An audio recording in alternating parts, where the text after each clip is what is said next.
Sorry. Item 4, the minutes of the meeting held on the 18th of January and the 22nd of January. Are these minutes? Sorry, February.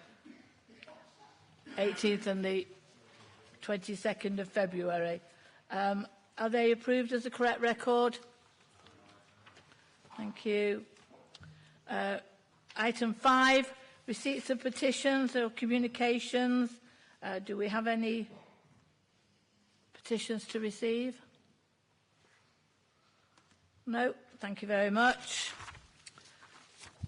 Item 6, nominations for the office of the Ceremonial Mayor. I call upon Councillor Anne-Marie Humphreys to move this and to be seconded by Jane Hamilton, that Councillor Peter Connor be appointed to the office of Ceremonial Mayor for the municipal year 2017-18.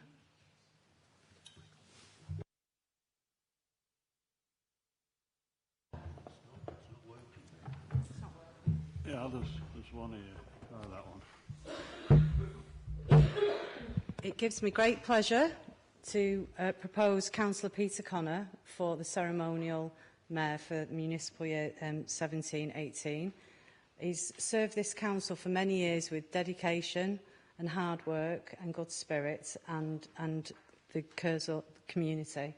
And I have no hesitation in proposing him for this post, and I'm sure he'll do it with honour and enthusiasm and with his legendary sense of humour. Thank you.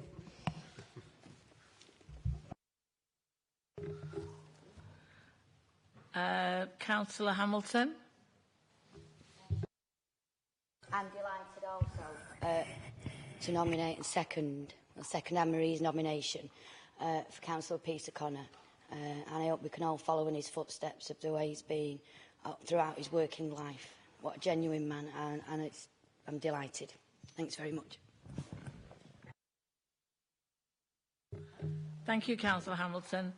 Does the Council agree to appoint Councillor Peter Connor for the office of the Ceremonial Mayor for 2017-18?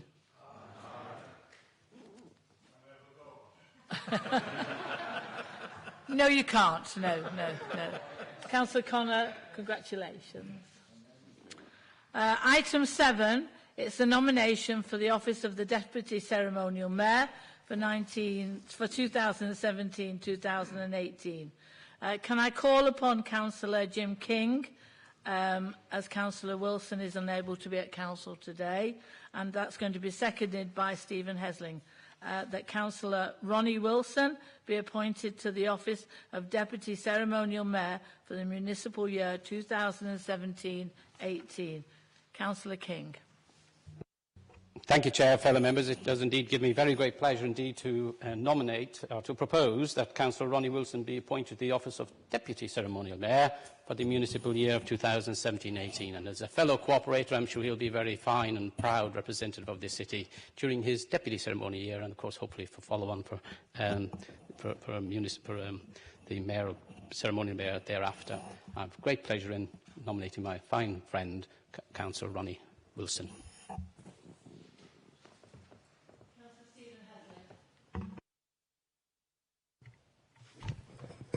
Thank you, Madam Mayor. And it's a great pleasure to second Councillor Jim King in seconding Councillor Wilson as the Deputy Ceremonial Mayor for the municipal year 2017-18. I've known Ronnie a number of years, probably as long as I've been in the party, but got to know him better when he became councillor again for the second time for Weaston Seedley. He was, of course, a councillor in the 70s and 80s, and then became a councillor again in 2010. And I'm sure those of us who were around then can remember the excitement and the anticipation that there was on the day after the general election when we took back Weast from the Liberal Democrats, and of course Swinton South and Claremont. It was certainly an exciting night. And Councillor Ronnie Wilson's been a great support to me. He's been involved in civic life in this city for a long time, not just through this council, but also through the work that he does with the Methodist Church. And I know both him and his wife, Pat, will make fine deputy mayors for this year, and will be a great support to you, Peter, in your mayoral year. And I'm sure, wish you the best of luck for next year as well, and hope Council can support this nomination. Thank you. Does the Council agree to appoint Councillor Ronnie Wilson for the office of Deputy Ceremonial Mayor for 2017-18? Congratulations, Councillor. Thank you. Item 8 is the result of the Kersal Ward by-election, which was held on the 2nd of March 2017. I believe that Mr Doland is going to do this in the absence of Mr Taylor. Thank you, Ceremonial Mayor. Council is invited to note the report of returning officer in relation to the outcome of the recent by-election held in Kersal, in which Councillor Saunders was elected. Thank you. I would just like to welcome Councillor Saunders to the Council chamber today on behalf of the whole of the Council, and I hope you have enjoyable, in the brackets, right, time on the Council, and that you are able to bring to this Council all your knowledge over the past years. So welcome, Councillor Saunders. The Council is asked to note the result of the by-election. Right. Item 9, pay policy statement for 2017-18. The lead member for the Workforce, Councillor Ferguson, and Industrial Relations, is asked to present the pay policy statement, after which I will permit members to ask questions or comments. Councillor Ferguson. Thank you, Chair. Salford is a city on the up.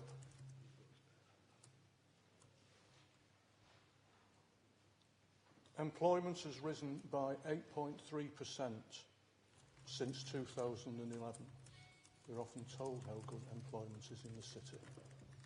And that's come from across there. Yet the fact remains that we're still ranked 22nd most deprived local authority in England. 23% of children, that's 7 in a classroom of 30, live in poverty, and 1 in 6 Salford households receive financial support through tax credits to top up low wages, but in many cases still do not take them above the poverty line. The City Mayor's commitment is that our vision is for a fairer and more inclusive Salford, where everyone is able to reach their full potential and live prosperous and fulfilling lives free from poverty and inequality. There are many casual factors affecting poverty, including unemployment, debt and ill health, and one of the factors is low pay. Nearly a quarter of jobs across Salford and Greater Manchester pay less than the foundation living wage of £8.45 an hour.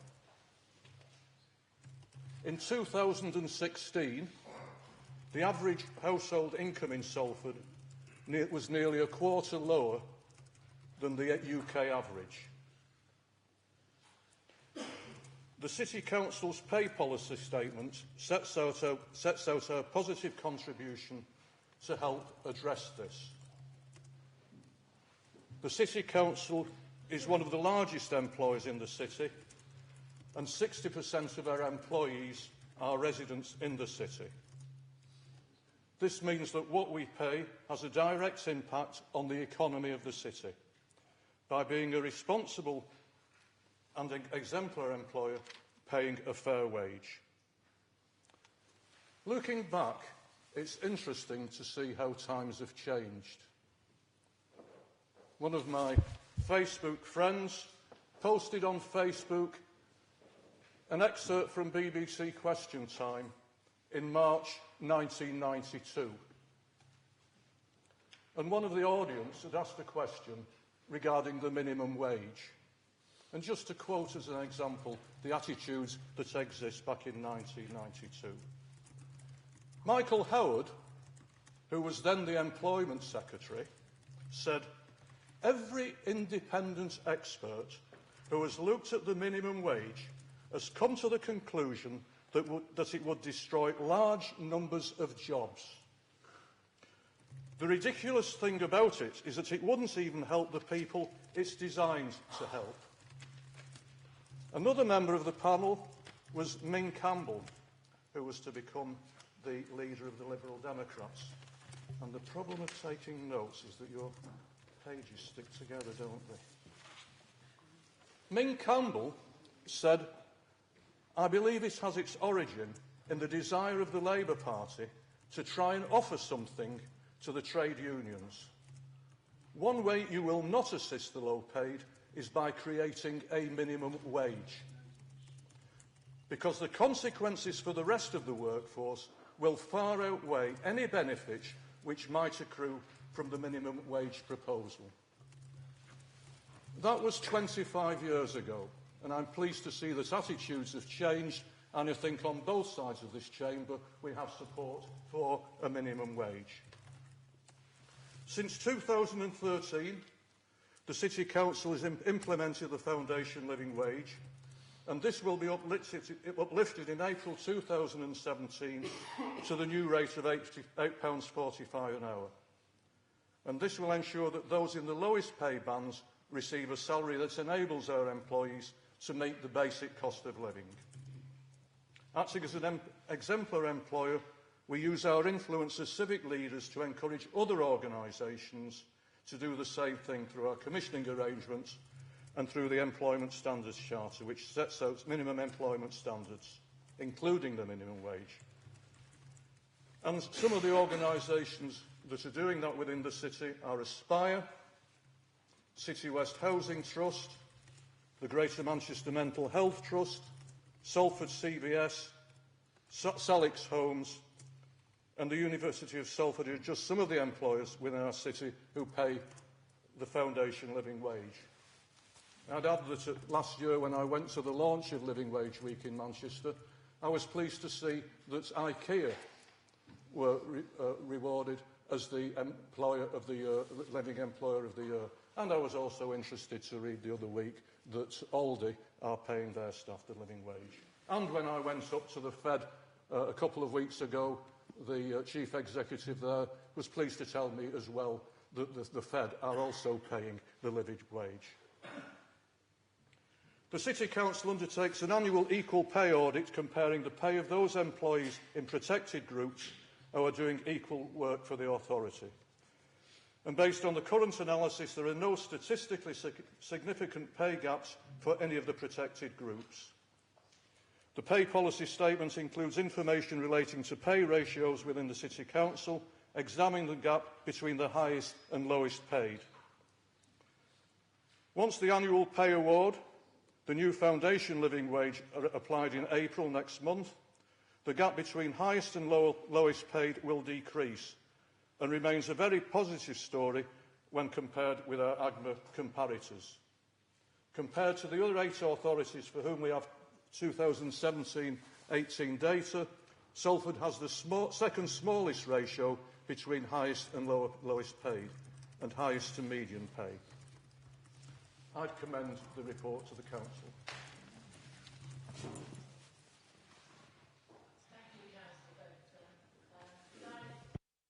Thank you. Thank you, Councillor Ferguson. Could I ask, are there any questions and comments now? Any questions? No? Any comments? Councillor Clark.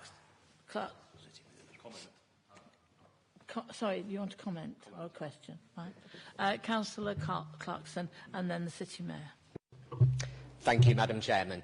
I just wanted to thank Councillor Ferguson for his introduction of this report. As we do in every year, we will fully support the pay policy. I think it's right that we move towards a living wage. I think that work should always pay, and it should always pay fairly. And we're right to be an exemplar employer in this city. We should be setting the standard for the businesses that come to work here. Businesses like IKEA and Aldi, who are setting up business here in Salford, and that's good news for people here. It will lead to higher employment, which we've already seen. So I would also join Councillor Ferguson in commending this report. City Mayor.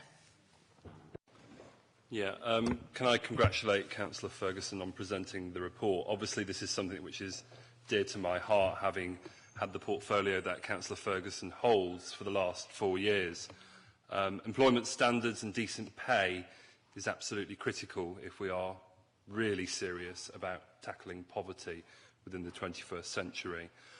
Unfortunately, it saddens me to see in the latest round of government reports that more employers than ever are not actually paying the national minimum wage. And that also includes employers here in the North West. You know, Salford City Council is an exemplary employer. It's really sad that many local authorities up and down this country are not accredited living wage employers. It's also sad that when the government talk about a living wage, what they're saying is people under the age of 25 are not entitled to it. So although we're doing great things here in the city of Salford, there is clearly more that needs to be done on tackling low pay, poverty pay, and what the government often refer to as a flexible labour market. Flexibility isn't something people often choose. Flexibility quite often is something that is imposed on people within the labour market. All of this inevitably makes our work harder as a local authority, providing services to some of the most vulnerable people within society, providing services to people who are moving in and out of a labour market, in and out of sanctions and benefit conditionality tests, and increasingly in and out of in-work conditionality. There is an awful lot more that needs to be done on this agenda. It's great that we're leading the way in Greater Manchester and in some respects nationally as an accredited living wage employer, but we must be mindful that there is still so much that needs to be done. Thank you.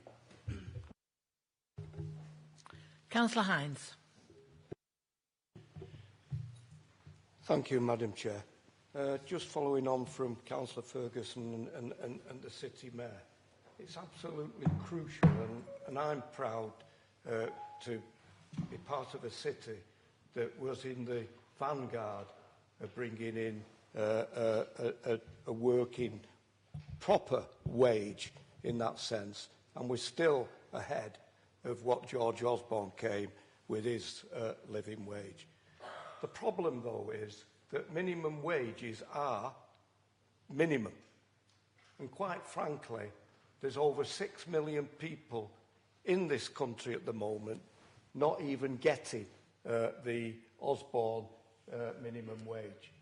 And I'll just quote from last week's budget, or after the last week's budget, from the Paul Johnson, the Director of the Fiscal Studies. On current forecast, average earnings will be no higher in 2022 than they were in 2007. I'm rather lost for superlatives. This is completely unprecedented. This shows you the problem of low wages in this country. And quite frankly, and I don't apologise to anybody for making this point, since trade unions under Margaret Thatcher were contained and really hammered, no wonder wages have gone down in this country. And the truth of the matter is, over the last 30-odd years, wages on average as a percentage of GDP have fell over 9% on average. That is wages, not the minimum wage. It's an absolute disgrace that we live in a so-called rich country when we see wages curbed as they are. And quite frankly, we'll never ever get back to wages unless the trade unions are given the powers not to as what the opposition would argue, going on strike and the rest of it. But collective bargaining is so crucial to the people of this country, and that can only be done, Chair, through proper, strong trade unions. Thank you. Councillor Lindley.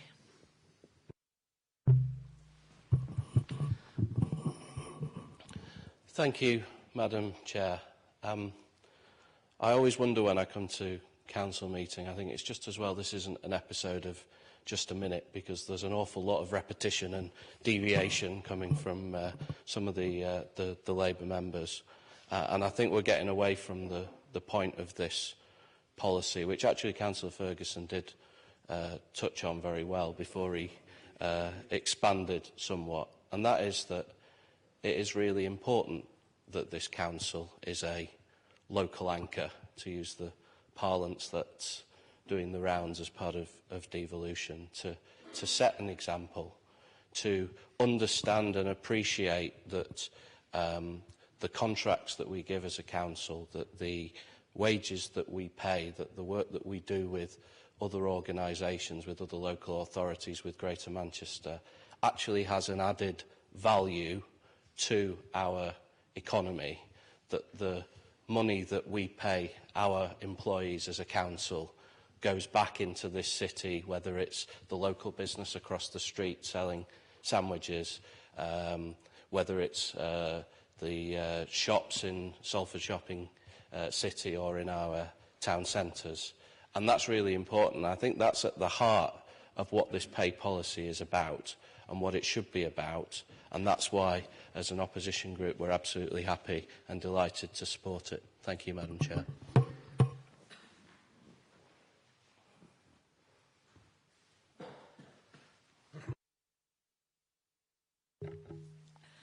Thank you, Councillor Lindley. Does anybody else wish to make any comments? No? Right. Does the Council agree to approve the annual pay policy statement for 2017-18? Sorry, did you? I know you need to move. I know. Sorry about that, Councillor. Can she do? Unfortunately, they'd already agreed it. If they'd have waited till 2018, I'd said it, then I think you might have. But unfortunately, they didn't. Sorry about that. You might be able to bring it in on something else. Can you put your other hand up and have a card on it or something? Thank you. Item 10 is the membership of the scrutiny panels and overview and scrutiny boards. I'm going to ask in the absence of the legal officer, I'm going to ask the Strategic Director for Environment and Community Safety to present the membership changes to the scrutiny panels. Thank you, Ceremonial Mayor. The recommendations before Council are to approve the appointment of Councillor Samantha Bellamy as Deputy Chairman of the Health and Adult Scrutiny Panel and filling the associated vacancy on Overview and Scrutiny Board for the remainder of the municipal year 2016-17. To approve the appointment of Councillor Peter Taylor as a member of the Health and Adult Scrutiny Panel for the remainder of the municipal year 2016-17. To note the resignation of Councillor Christine Hudson from the Health and Adult Scrutiny Panel. To note the resignation of Councillor Tanya Birch from the Growth and Prosperity Scrutiny Panel and the arising vacancy, and note the resignation of Councillor Peter Wheeler from the Children's Scrutiny Panel and the arising vacancy. Thank you, Ceremonial Mayor. Are there any questions? Any comments? I'd just like to say one thing, if I am allowed to, and I wish Councillor Hudson a speedy recovery and that she's back in the council chamber as soon as possible. Thank you. Sorry. Right. Does the council approve the recommendations of the detailed in the report that's been submitted? Thank you. You're very quick this morning, aren't we? Right. Notice of motion, number 11. The notice of the motion is to remembering Sabanitsu. And to move it is Councillor Paula Bushell, and second it is Councillor Heather Fletcher. So, Councillor Bushell. Thank you, Chair. In July 1995, despite being designated a safe area by the UN, Srebrenica came under attack, and in the days that followed, over 8,000 Bosnian Muslim men and boys were massacred. Thousands of women, children, and elderly people were forcibly deported, and large numbers of women were raped. It was the greatest atrocity on European soil since the Second World War. It was an act of genocide that again shamed Europe and the world. This year it will be the 22nd anniversary of this atrocity, and I am proposing that we remember the many thousands who lost their lives, their families and the missing. Remember too, this Mother's Day, the mothers of Srebrenica and the agony they face every day despite the passage of time. Let's also not forget other victims of genocide that happened all over the world in different parts of history, such as in Rwanda in 1994, and that genocide is in fact still happening today. We must learn lessons for the future by remembering what's happened in the past. I looked at the 10 steps to genocide that Remembering Srebrenica charity links to the atrocities that took place. Step 1, classification, distinguishing people as us and them. Step 2, symbolise them. So in the case of Jewish people wearing a yellow star, and in the town of Bosnia, in a town in Bosnia, non-Serbs had to mark their houses with white flags and wear a white armband outside of the house. Step 3, discrimination. A dominant group uses political power and customs to refuse the rights of other groups. Step 4, dehumanisation. Hate propaganda to slander the victim group. Step 5, organisation. Genocide is an organised crime run by the state, often using terrorists or specially trained units, and we see this today with the Islamic State persecution of Yazidis. Other steps include polarisation, preparation, persecution and extermination. Finally, at number 10, the step is denial. This always trails genocide, and as with the Holocaust deniers more than 20 years after Srebrenica, denials persists. This is why we should make sure we never forget, and we work to make certain that we never let one of these 10 steps creep into our diverse and welcoming city, and why we give a strong message that hate and intolerance will not be tolerated. I ask you to support this motion and resolve to supporting and remembering Srebrenica memorial events in July each year as part of the UK Memorial Week, and these events will be included in our Equalities and Diversities calendar. Hold a minute's silence to remember the victims of this genocide before our July Council meeting. Offer support to remembering Srebrenica delegates from Salford who have visited Bosnia and have been working hard in the community to raise awareness. And support the work of Remembering Srebrenica in Salford to learn lessons in tackling hatred and intolerance where it exists. Salford is an increasingly diverse city, and we've experienced rapid change in the last few decades, and it's part of the ethos of Salford and this council that we wish to recognise and celebrate the diverse groups who form part of our city, and to remember those who have suffered unimaginable horror. Please support this motion today. Thank you. Thank you, Councillor Bushell. Councillor Heather Fletcher.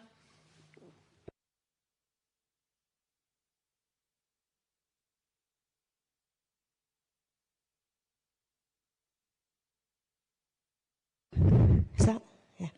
Today, this motion is placed before this chamber, which it is hoped will secure the support of all members of Salford City Council. In supporting the work of the UK charity Remembering Srebrenica, we honour the victims and survivors of the Srebrenica genocide, whilst at the same time we challenge hatred and intolerance and help to strengthen our own communities here in Salford. In 1995, just 50 years after World War II, The worst atrocity on European soil took place in the small town of Srebrenica in eastern Bosnia and Herzegovina. It was a brutal reminder of man's inhumanity to man, as over 8,000 Muslim men and boys were systematically murdered for no other reason than their faith.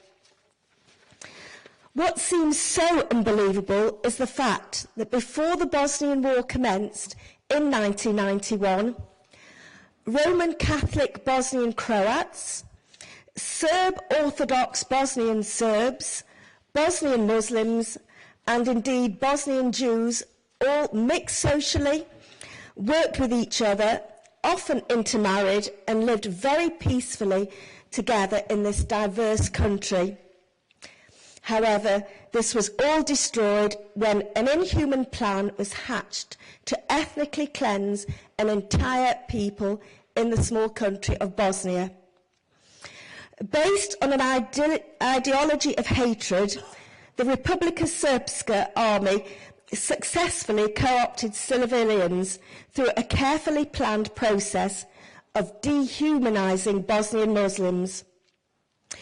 This made it easier for both the murderers and collaborators to hunt and to kill. Following its call for all nations across Europe to commemorate Srebrenica Memorial Day, the European Parliament called on every country to introduce educational programmes to teach the lessons from Srebrenica so we can reduce the likelihood of such an atrocity happening again. The Remembering Srebrenica charity works in 3 areas to tackle hatred and help to build a safer and more cohesive society. Firstly, by keeping the memory alive by organising commemorative events in each July. Secondly, by taking people on its Lessons from Srebrenica trip to Bosnia to learn the lessons from the genocide and to set up projects to build safer communities. And thirdly, creating community champions who pledge to stand up against hatred and intolerance. I have to admit that before 2 years ago, I actually didn't know very much about the Bosnian genocide at all.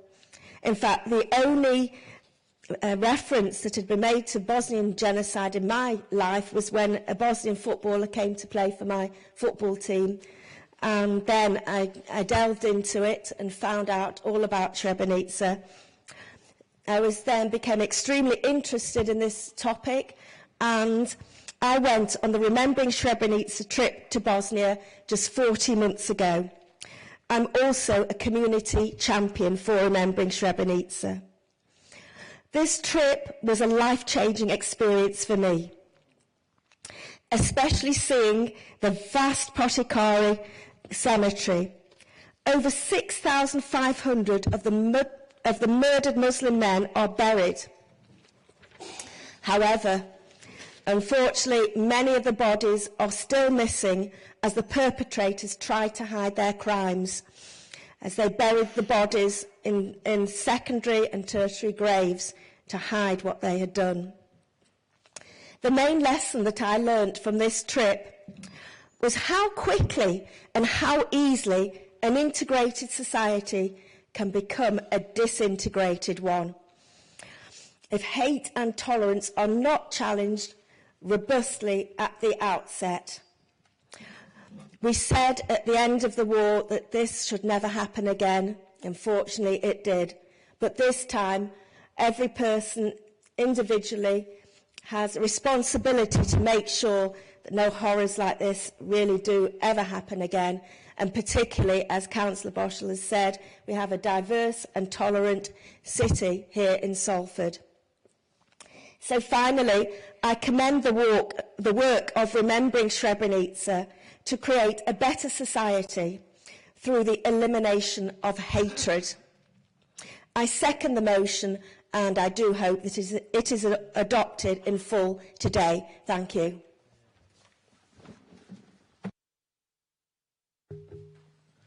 Thank you. Councillor Saunders.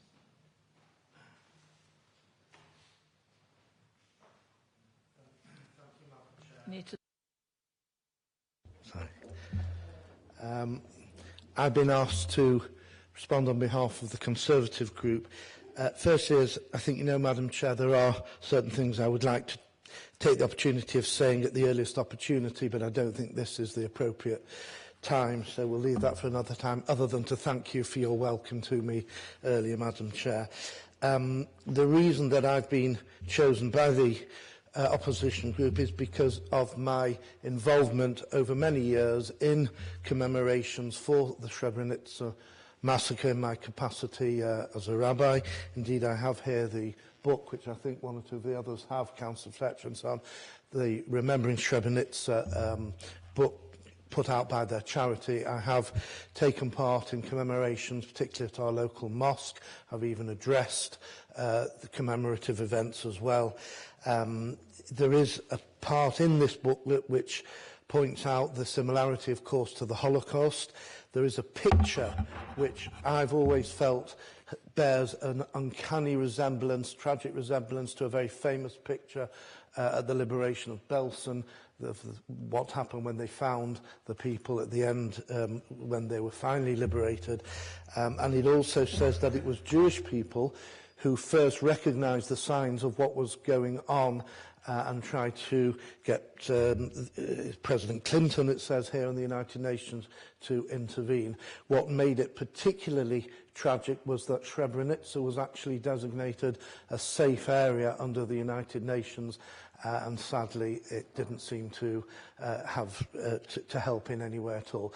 So on behalf of the opposition, I am proud to be able to associate ourselves with the motion.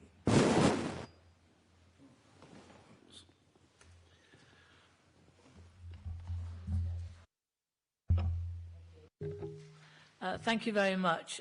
Anybody else would like to make any questions or comments? Right.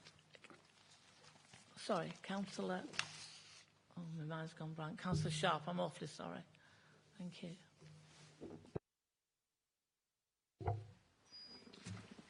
Thank you, Madam Chair. I'd just like to say a few things, really. Firstly, that I think I joined the other speakers in remembering Srebrenica. And I would like to say there's a few things that do strike me, actually, and that we should not only remember, but we should also act as well, because the same things keep happening over and over, and the same structures that are in existence today were in existence back when the Nazis did their perpetrations and their crimes, and as is likewise with the one we remember today. I'd just like to draw notice to the recent European Court of Justice ruling about Muslim women wearing certain religious dress, which seems to be quite high up on the chain when it comes to 10 steps of genocide. But also we've got organisation, we have English Defence League, which is very much against Islamification of Britain, they call it, and polarisation. I don't know if anyone remembers Kate Watkins recently referring migrants to vermin and saying that I don't think we should send rescue boats, but I'd use gunships to get rid of them. So I'd just like to say that I think we should be acting in solidarity, not just remembering, but being vocal in repealing any of the hate speech that's out at the moment. Thank you, Councillor Sharp. Has anybody else got any comments or that they'd like to make? Councillor Garrido. Thank you, Madam Chair. Just a few words here. I fully support the motion, as has been said, I think, by everybody that has spoken. I just really want to add, I think Councillor Sharp actually just referred to it, in fact, that there are obviously, and unfortunately, many other atrocities throughout the world. In the last 12 months, of course, you yourself and the Council were involved in the Somme memorial services last summer. And I think I worry, in fact, that as Europe seems to be on a downward spiral at the moment, pulling itself apart, and we have elections, we don't know what's going to happen today in other parts of Europe. You know, that we need to actually make sure that we are really unified, remain unified. on our opposition to all of these atrocities. And I just wondered maybe, Madam Chair, that sometime perhaps in the future the Council could actually consider maybe having a particular day, in a 12-month period, where all the atrocities could be remembered on that one day, and maybe to have, one period of silence, to remember all the various atrocities, because they're all in their way, and Councillor Saunders obviously referred to the Holocaust. They are all atrocities, and I think all of them should be equally remembered as something that will remind us that we have to be careful that in the future we don't fall into the same traps that have been fallen into in the past. Thank you. Thank you, Councillor Guido. Is there anybody else? Can I just say that as the ceremonial mayor, you always get invited to Memorial Day in July, which is held at the cathedral, and it is very moving when you're there. So it's very sad, especially when you see a young person in front of you whose friend actually shot him. They'd been friends for years, lived in the same apartment, a block, and his friend, his very best friend who played football, actually tried to kill him, shot him, and it was only because he pretended to be dead that he actually lived. And to hear that moving story makes you realise how lucky we are to actually live in the country that we do. So I know Councillor Connor will make every effort to actually go to that service because it is a very, very moving service. Thank you.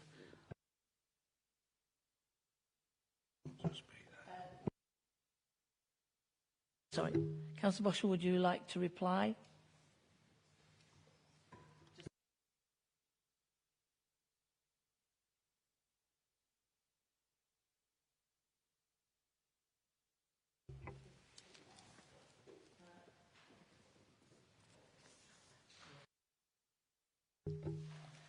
Thank you. You've all got the motion in front of you, the 4 points that the Council will proceed to do. Can I ask for all those in favour to please show? Can I ask if there's anybody against the motion? The motion is carried. Thank you.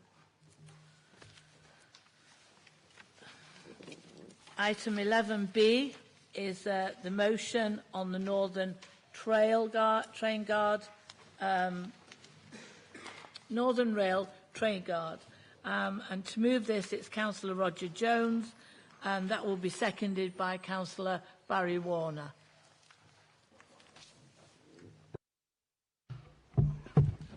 Yeah, thanks, Madam Chair.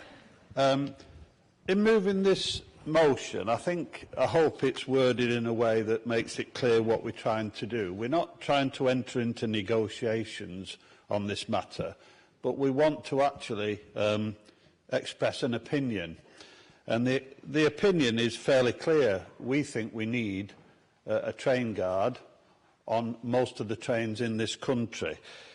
Just to explain to everybody that approximately 70% of trains running now do have a guard, and 30% have a driver-only operation. And when I go around and speak at various transport meetings, the question I always dread the most, I think, is when somebody says, "Can you explain how the rail industry works?" Because you have to be almost an expert to understand how it works. But it's worth saying that the government is involved and local authorities, that you have Network Rail, which owns most of the assets of the rail industry. You have train operators that are running the trains. You have franchises right throughout the country, different franchises, so that there are many different points of view.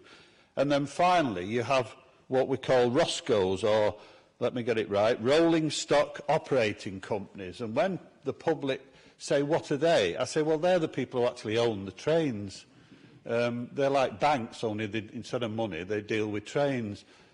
And the public always say, are you telling me that the people who actually run the trains don't own the trains? I say, yeah, that's exactly what I'm telling you. The trains are not owned by the people who run them. And so therefore, the more you talk about the rail industry, the more complicated it gets and the more incredulous people are at how it's arrived at this position. Now, the reason I'm saying that as background is this, that when it comes to this dispute, it is not straightforward, because the employer's side is split quite heavily between a lot of employers who think there should be guards on trains and a minority who think that when they get the new rolling stock, they should get rid of the guards. So management is split. Now, the unions are much more, in this case, working in the same direction. But even there are some differences of opinion between the various trade unions and the staff who work in the rail industry. So this is not a straightforward issue. Nevertheless, what is straightforward is how the railways run. If you take Greater Manchester, and in round terms, if you've got 100 railway stations, I think we all know some are excellent and some are terrible. Some have staff and some don't have staff. Some have disabled access, some don't have disabled access. So you've got this chaotic situation where without the guard and driver only, then you've got a real problem. And the real problem is not when things are running smoothly, because you can get by. When things are not running smoothly, when there is an issue with a disabled person or an elderly person or any kind of incident at all, then you've got to have some people who are dealing with these issues. So I'm not in any doubt that it's not just this council. I think we're speaking for the public. Most of the public on most of the trains feel there should be somebody dealing with the health and safety issues which may arise, and that's the guard. So I just hope the council will support this, not because that's a negotiating position for us, but to say to the people who are negotiating this that guards are important, they are critical, they do deal with all the safety issues, and it will be a retrograde step if we get back to this driver operation throughout the country. So in saying those few words, Madam Chair, I'll move the motion. Councillor Warner to second the motion.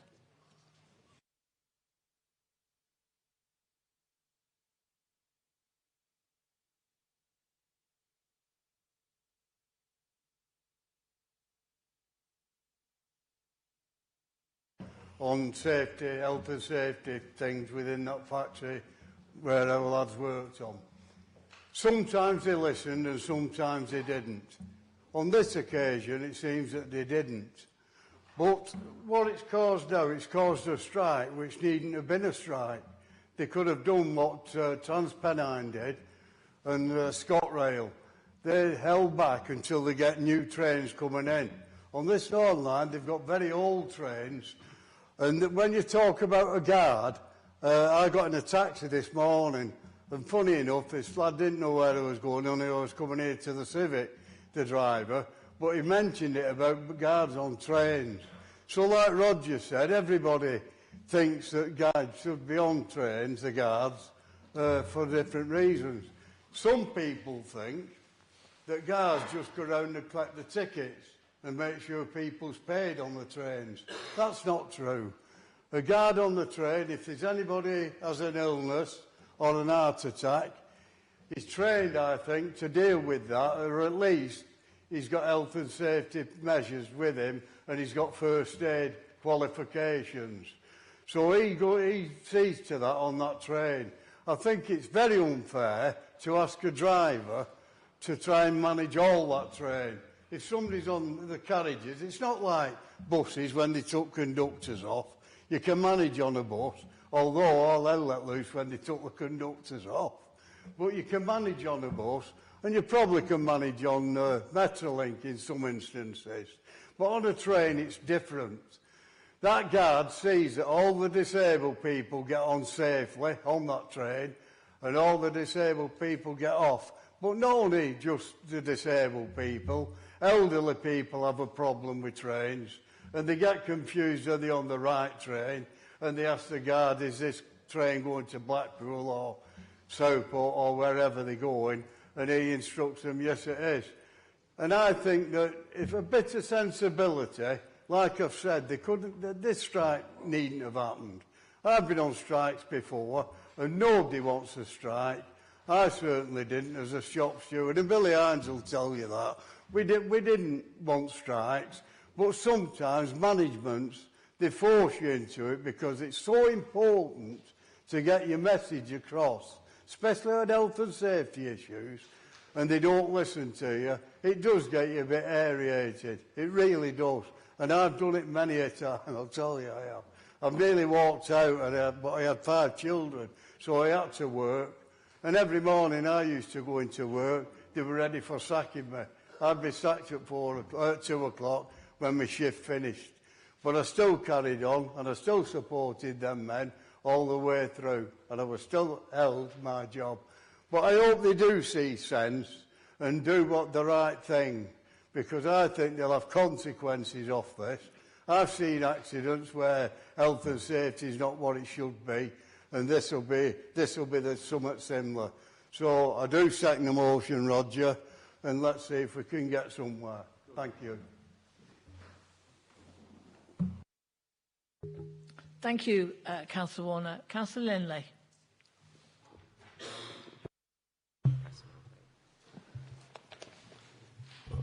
Thank you, Madam Chair. I'd like to make a few comments about this motion, if I may. First of all, I think it would be remiss if you read this motion, you'd think that the new franchise was a bad thing for Salford and a bad thing for rail passengers. It's not. The new franchise is going to see some massive improvements for rail passengers in Salford. We're going to see twice as many trains as now at Walkden. We're going to see the reintroduction for the first time in 4 decades of evening Sunday services at Walkden and Swinton and Moorside. We're going to see Sunday services restored at Patrickcroft. We're going to see new regional services serving Salford Crescent and Salford Central. We're going to see new rolling stock with Wi-Fi and with charging points. And we're going to see outdated pacer trains and others withdrawn. And that goes alongside investment in the infrastructure, electrification complete through Eccles, electrification ongoing from Salford Crescent to Bolton and Preston, and the Odsal Cord, which is well underway now and something that you can see as you go through central Salford now. I also think it's important, actually Councillor Jones said this in his introduction, driver-only operation isn't new. It was introduced before I was even born in 1982. As Councillor Jones says, it's in operation on 30% of services across the country now and in operation safely. Councillor Warner says that drivers can't manage driver-only operation. That was the word he used. But 30% of trains already run like this, and some of them have been running like this for over 30 years. The Manchester Metrolink runs with driver-only operation, and it runs on street running as well, street running, giving the driver something else to worry about, which a train driver doesn't have to do. The London Underground, with the biggest passenger flows in the country, runs on driver-only operation. And in fact, the RMT down there say it's safety critical that the driver does operate the doors, in contrary to what's being said in this motion and by the unions elsewhere. And I don't know what Councillor Warner would think about the Docklands Light Railway or the rail link between Birmingham International and Birmingham Airport, which don't even have drivers. There's been a lot of research done. There's been research done by the Office and Rail and Road that has said that driver-only operation is safe. There's been various pieces of research done by the Rail Safety and Standards Board, which notes that none of these pieces of work have identified any increased risk from dispatching a train without a guard being present, providing correct procedures have been followed. They actually go on to say, in fact, the removal of any possible miscommunication could potentially deliver safety benefits. Now, none of that is to say that there shouldn't be guards on trains. Clearly, there are instances where that would be beneficial to passengers, where it would be beneficial to train companies. Northern Rail have admitted that themselves. No decisions have been made.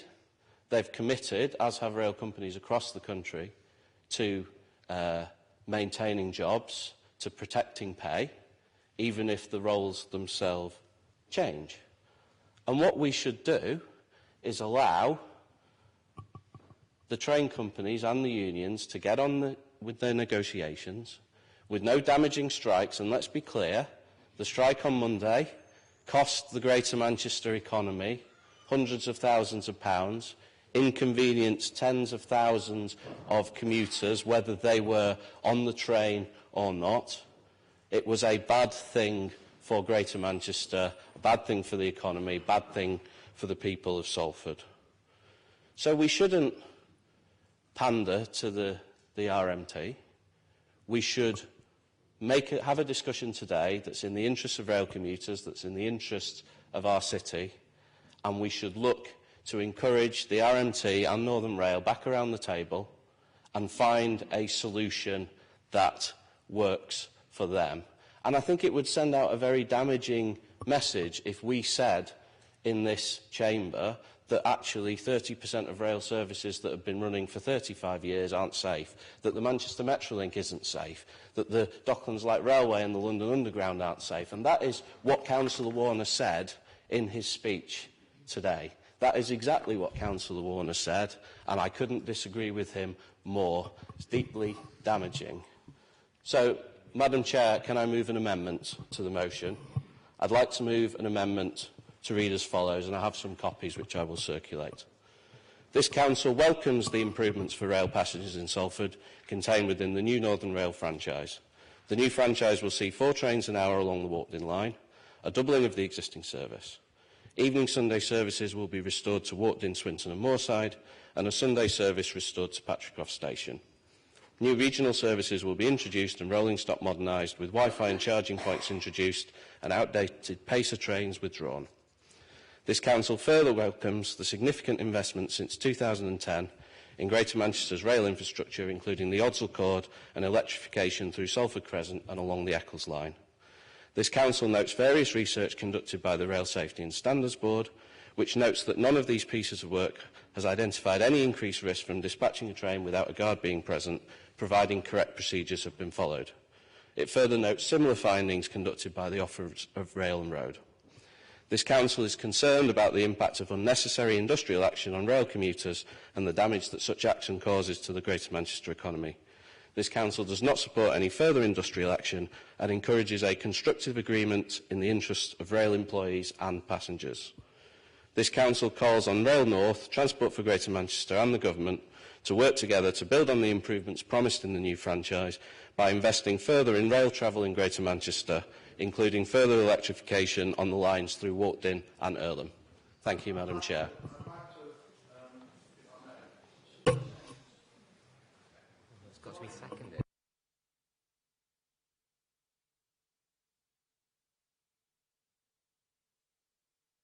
How difficult? Oh, it works. I tried before, but it didn't work. The point of order I'm asking you, is that a legitimate amendment? Because virtually, well, for a start, none of us have got copies of it. It's such a long one, we can't remember what it says. And thirdly, what it does say, it just talks about improvements in the rail industry. This motion is nothing to do with improvements in the rail. It's to do with whether guards are on trains. So I don't think it's a legitimate amendment.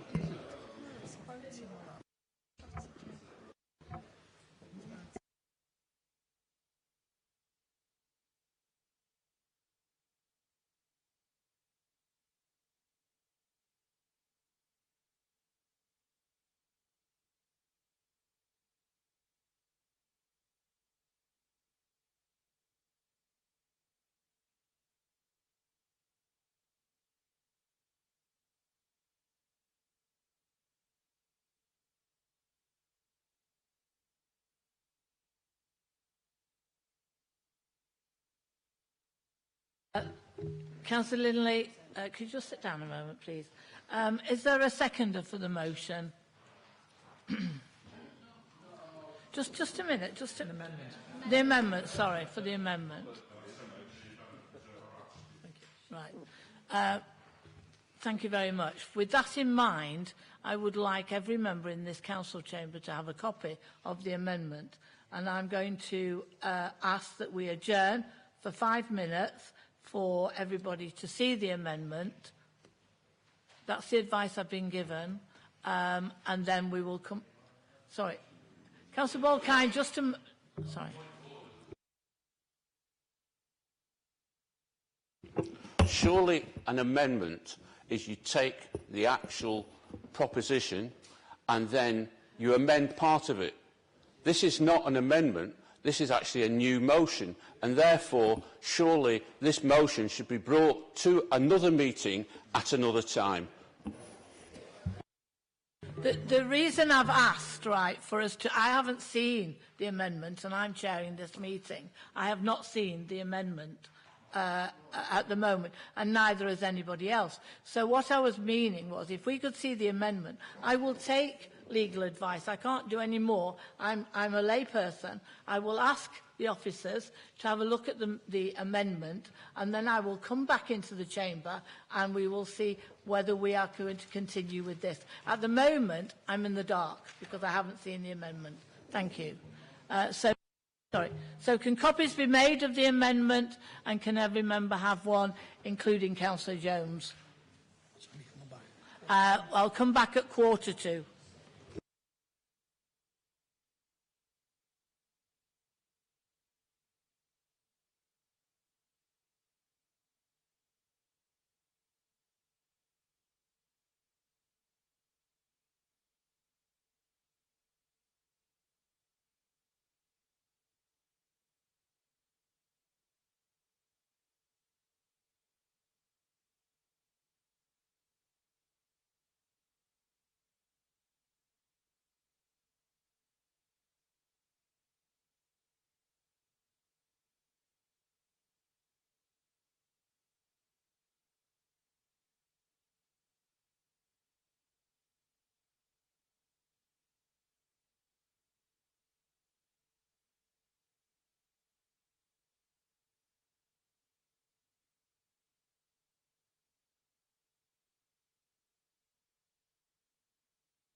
Please be seated.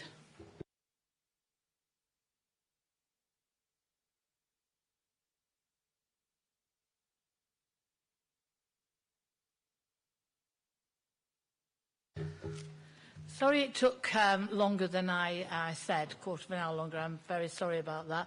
But we needed to get this matter clarified so that the Council and the mover and the seconder of the amendment actually gets to understand the reason why the decision I'm about to make is happening. So can I ask Ms Dennis to actually read the Constitution with regards to amendments? Yes, members, I'd like to draw your attention to Council Constitution, Section A, the Council Procedure Rules, Standing Orders. It's actually Section 18.7 that relates to amendments to motions.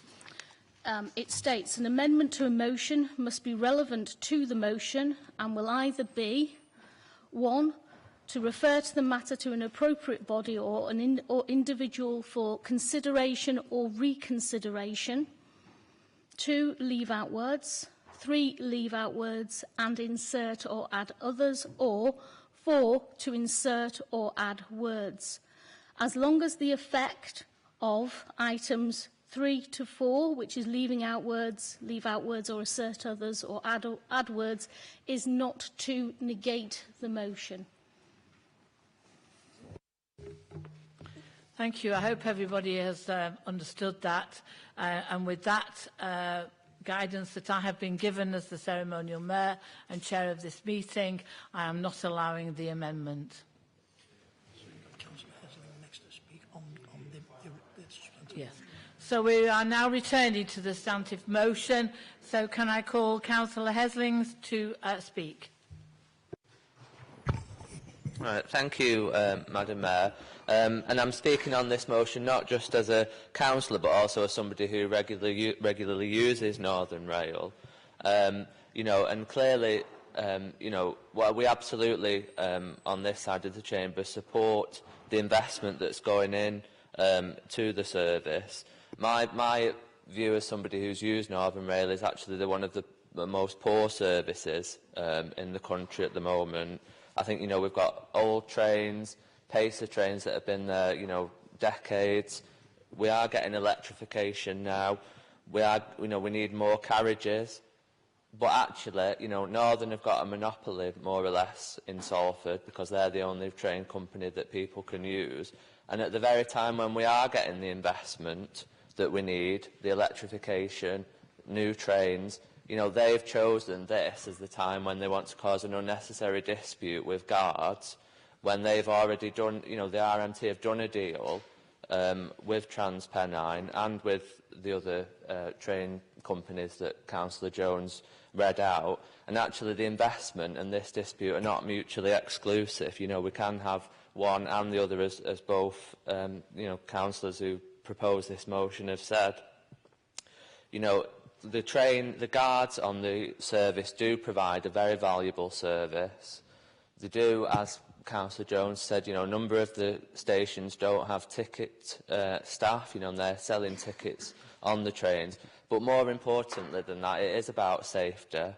You know, I've been on a number of times when passengers have been running to catch a train. They just jump on as the doors close. Often the guards have to hold the doors in order that people aren't getting trapped. You know, there's been many occasions like that. You know, there's been disabled passengers on board that they have to assist. They're often there, you know, at night when, you know, if there's people who are drunk on the train, if they have to sort a dispute out. You know, and I think the majority of the passengers actually support having a guard on the train as that safety measure, and that's the most important thing to me. Of course, this is, you know, a strike none of us want to see. You know, I really hope that the RMT can come to a deal with Northern and that puts the matter to bed. I hope we get RMPs supporting this to try and get a resolution, and as the motion says, that we, you know, the Secretary of State for Transport intervenes if necessary to sort this out. I hope that can be achieved, But as I say, it is on the principle of having guards, you know, we should be absolutely behind the guards on this and support having guards on our trains. Thanks. Thank you, Councillor Hesing. Councillor Balkine.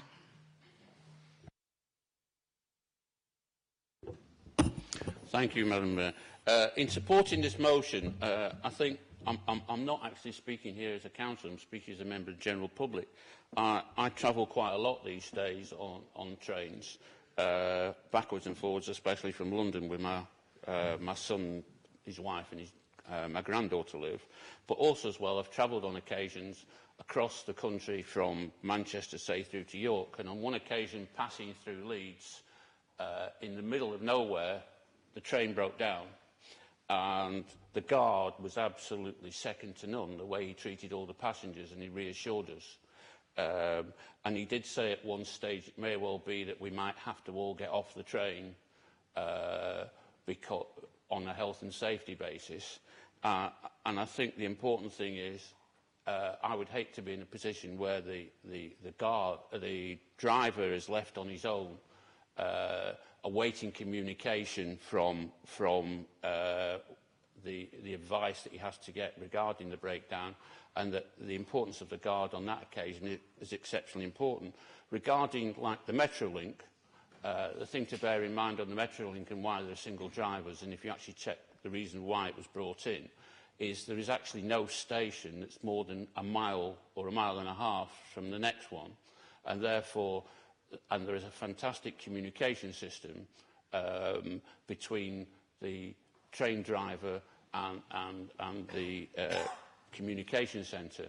So, you know, this is not about health and safety on the 30%, it's the health and safety on the 70%.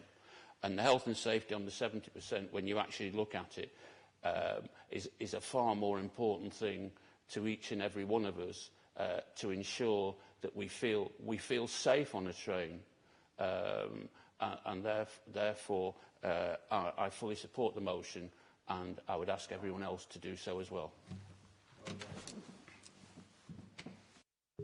Thank you, Councillor Balkine. Councillor Ferguson.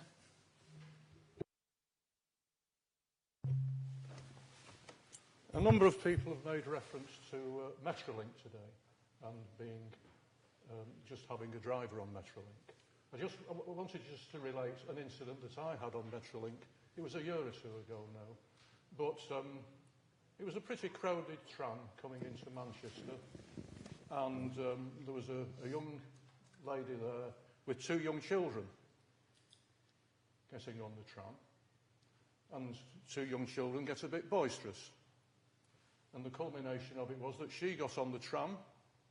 No, she didn't get on the tram. She was trying to get her two young children onto the tram.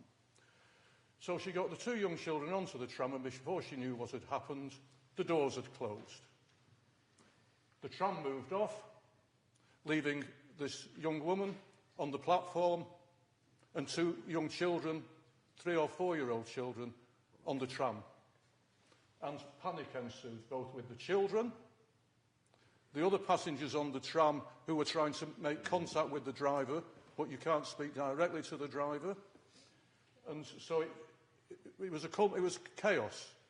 And a lady left on the platform with not knowing where her children were, and she was in panic as well. Fortunately, because of the communications they've got, and as Councillor Balkin says, the stations aren't too far apart, it was quickly resolved. But it's the kind of incident that happens when you've got nobody assisting the passengers inside the carriages. And I think this just serves as an example of what could be happening on the trains as well, and that's why I'll be supporting the motion that we have. Thank you, Councillor Ferguson. Councillor Robin Garrido.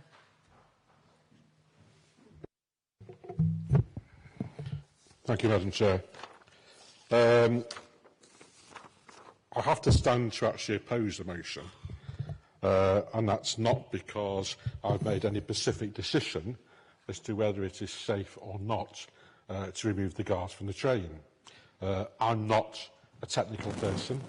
I'm not aware of all the safety issues and so on, and I would much prefer to leave that to people who know about it. And I certainly don't think that we in this council are the ones that should be making that decision. It should be made by those who have the knowledge. So for that one reason, Madam Chair, I can't support the motion because I can't vote on something that I don't have sufficient knowledge about to make an informed decision as to whether it is safe or not.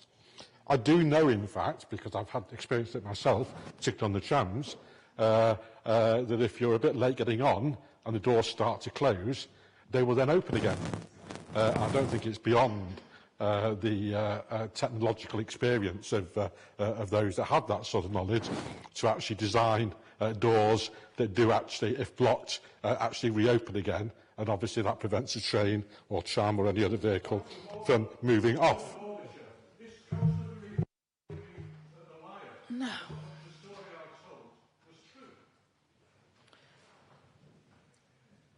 Just...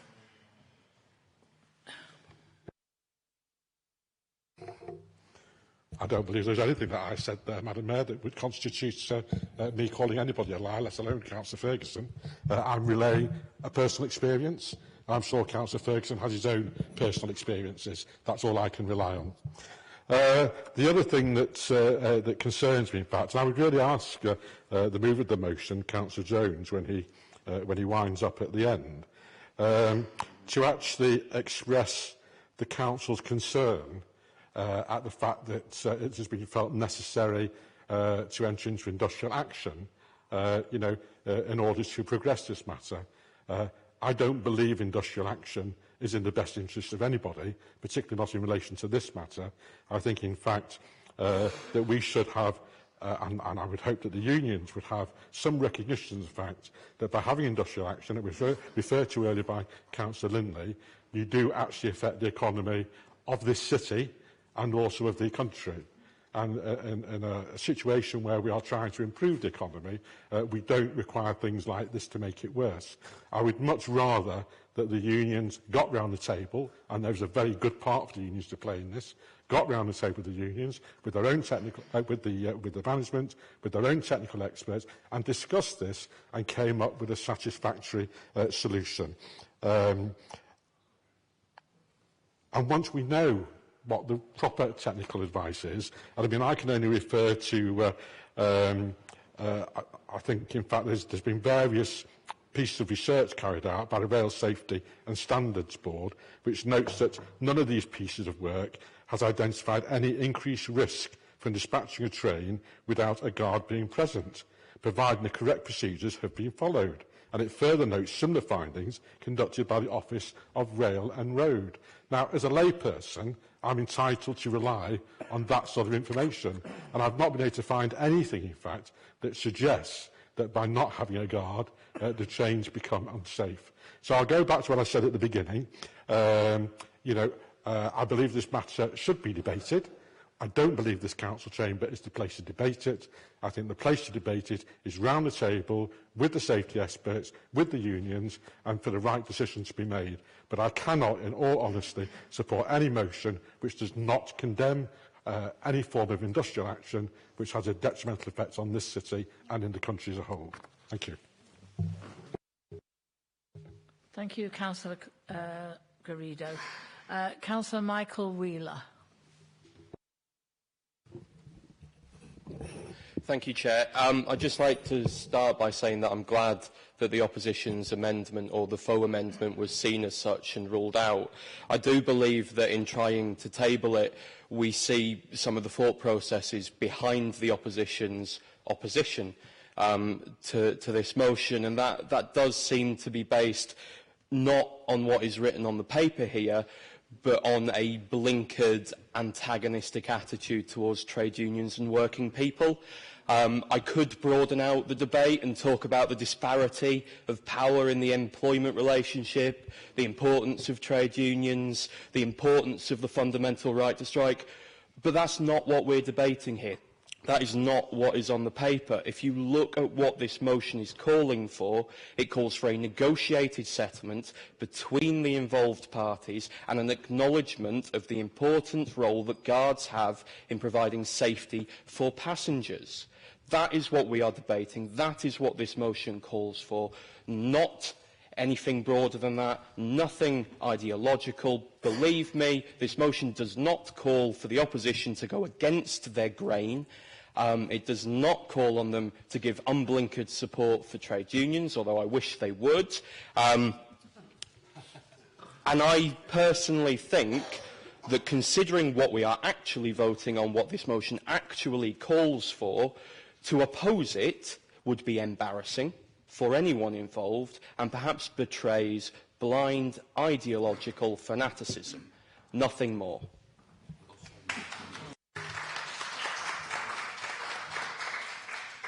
Thank you, Councillor Wheeler. City Mayor.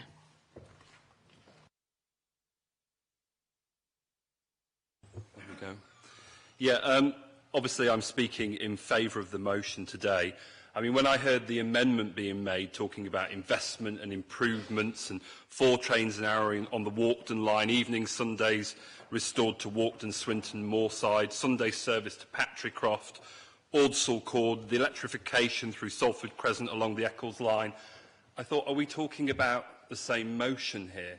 Because clearly that's not what's written in front of me in terms of the council papers today. This motion draws attention to safe critical train guards. That is fundamentally what this motion is about. It's about providing advice and service and assistance to people who travel on trains. It's about supporting our disabled passengers. It's about embarking and disembarking off trains. It is fundamentally about passenger safety. And in a civilised society, I would like to think that we put passenger safety and customer service before making profits and before anything else in what we do. Also, we mustn't underestimate the fact that guards on trains also act as a visual deterrent to antisocial behaviour. I say that because I travel on trains quite a lot as someone who doesn't personally drive and doesn't have a driving licence and someone who uses public transport a lot of the time. And I'm horrified at some of the behaviour I've witnessed on trains and trams. Keeping a guard on trains is absolutely critical to passenger safety. And I think we must remember that when we're voting on that motion here today. That is first and foremost why this motion is here. Obviously, we don't want to be in this situation where we have a dispute between the RMT and the employers, but we are in that situation. And we're in that situation fundamentally because of concerns around passenger safety. I have absolutely no regret in supporting the motion as it is worded today. I think what we heard earlier was simply politicking from the opposition to score points and probably share the information on social media, which we often see the Tories doing within this chamber. So I fully support the motion before you today. Thank you, City Mayor. Councillor Brocklehurst. Sorry. Thank you, Madam Chair. In support of the motion, with regard to passenger welfare, personal safety and security, I think the critical factor is that the guard can immediately, physically intervene in any event in a way that a driver simply cannot. And I'd just like to make that point. So thank you, colleagues. Thank you, Councillor Brocklehurst. Councillor Turner. Thank you, Madam Chair. I'm going to use the old adage that's often used in this council chamber. I didn't intend to speak on this particular subject, but I felt that my life has been further enriched by the sheer knowledge of members about trains and guards, not boats and planes, but trains and guards. I have to admit, I'm not a train user. I know nothing at all about guards or trains, really, only they run along the track. But on my my second visit on a train in 40 years was with the city mayor. And all I remember was getting on. I don't know who shut the door. It wasn't me, but they shut. I didn't see anyone else apart from people going backwards and forwards to the toilet, waking Councillor Merry up as he was trying to sleep. Quite frankly, I know nothing about the subject. I don't know whether it's safe or not safe, so I'm not going to give an opinion, but I do wish the employers and all those concerned that they will get a speedy agreement, because industrial action, I know it's always said it's the last resort, but it does inconvenience a lot of people. Not me, because I have got a car, and I suppose I'm a bit selfish, and I have got a driving licence. But I thank all the members for their knowledge on this subject. But quite frankly, I'm not sure really why we're debating this. I didn't, you know, trains. I'd rather talk about bins and litter and important things to people. I know trains are important to those that use them, but I do hope we have a speedy resolve to this dispute, because, you know, it's got to be resolved at the end. Common sense has got to play its part. So therefore, not knowing anything, I will vote against the motion. Thank you, Councillor Turner.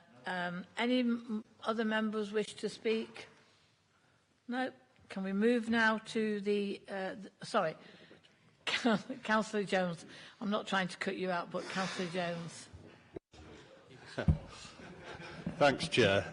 Les, what you just said is quite bizarre, really. I mean, no, but trains have never been so popular in this country as they are today. There's a lot of reasons for that, including the massive congestion on the roads and so on. But there are millions every day using trains, and it's our job, not just as councillors, but as members of the public, to make sure they are safe, they're travelling public.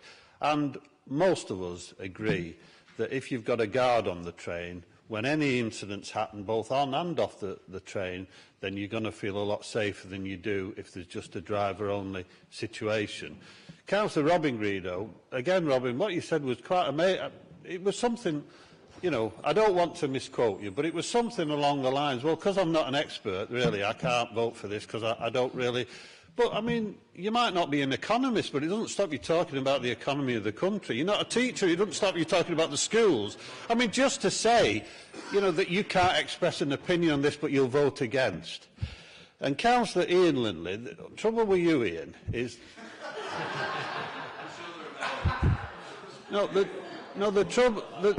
The trouble is, there's one or two councillors I've always been able to read everything they do, everything they say, and you're one of them, funnily enough, because I take the trouble to read what you said at the last two elections when you opposed Barbara Keeley, and you lost in both elections. But I read what you said about transport, and I read what you said about the trains. Now, Ian Lindley's tactics is dead simple. The Conservative government must be given credit for every improvement in the rail industry that takes place, and Labour must be blamed for any faults. Therefore, if I could just do this hurriedly amendment and get Labour to oppose it, his next propaganda sheet would say, Tories are supporting the franchise and all these improvements. He mentioned Walkden Station. Walkden Station, friends of, sent me a nice Christmas card to say thank you for your support, Councillor Jones, for all the work you're doing on Walkden Station, with the car park that's being proposed. Every single improvement on that rail, we have fought and fought and fought during the last Labour government and the present Conservative one to try and get these improvements. And all Ian wanted to do was play the party political game. Let's get Labour to oppose something, so let's put this daft amendment forward. And it wasn't an amendment, as we all know. But the issue in front of us today is not about the level of the rail industry, because the Salford rail strategy says all that. In fact, your motion almost came out of the Salford rail strategy that we're debating at the moment. The issue is the safety. Now, if I can mention two things, you cannot compare buses and trams with trains. You just can't, because the potential for danger on the trains is far greater. However, when Ted Heath said something about the unacceptable face of capitalism, the bus operators in the 60s and 70s had conductors. They knew to enhance their profits, they could change the new buses, make them driver only, and then they would make bigger profits, which is exactly what they did. The one thing they didn't do was make the journey better for the passengers. They made it worse, because at every single bus stop, the bus had to stop for more than a minute or two in order for people to pay the fares. But those owners were prepared, in order to make more money, to make the service worse for their passengers. And when it comes to the trams, light rail, we've had lots of arguments about whether there should or shouldn't be guards on trams. And Robin, your Conservative leader, more than once has said in your hearing, well, if it was up to me, I would like guards back on the trams and conductors on the buses. I've heard her say it many a time. Well, all right, you're a bit deaf when it comes to stuff. But the point I'm making, these are live debates. Sorry, go on. All right. Thank you. As much as I love listening to Councillor Jones, when you referred to the leader of the Conservatives, would you make it clear that it wasn't my statement? It was some other person in another place knew that. Sorry about that, but I thought you would make that clear. Sorry, Madam Chair, you're quite right. When I said the leader of the Conservative group, I meant Councillor Doreen Dickinson from Tameside, who leads the Conservative group on the Transport Committee, not yourself. But anyway, I think we ought to wind it up now. But I'm trying to make the point, you haven't given us any reasons why you're opposing this motion at all. You've tried something that wasn't proper, that amendment, in order to try and manoeuvre this Labour group. What you won't do is face the argument, are the public safer on most of the trains travelling in this country with a guard? The answer is they are. And that's why we are not giving way on this. We want this motion approving, and we would have liked your group's support today. Before I go to move the motion, can I just remind everybody in the Council of how we proceed in this Council? We don't call people by their first names. They actually are a title. They are Councillor, whoever. So can in future, if we're addressing people, can we not call them by their first names, but by the title that they have worked very hard to achieve and to be in this chamber with, and that's the Councillor. Thank you. Can we now move to the motion? The motion is before you.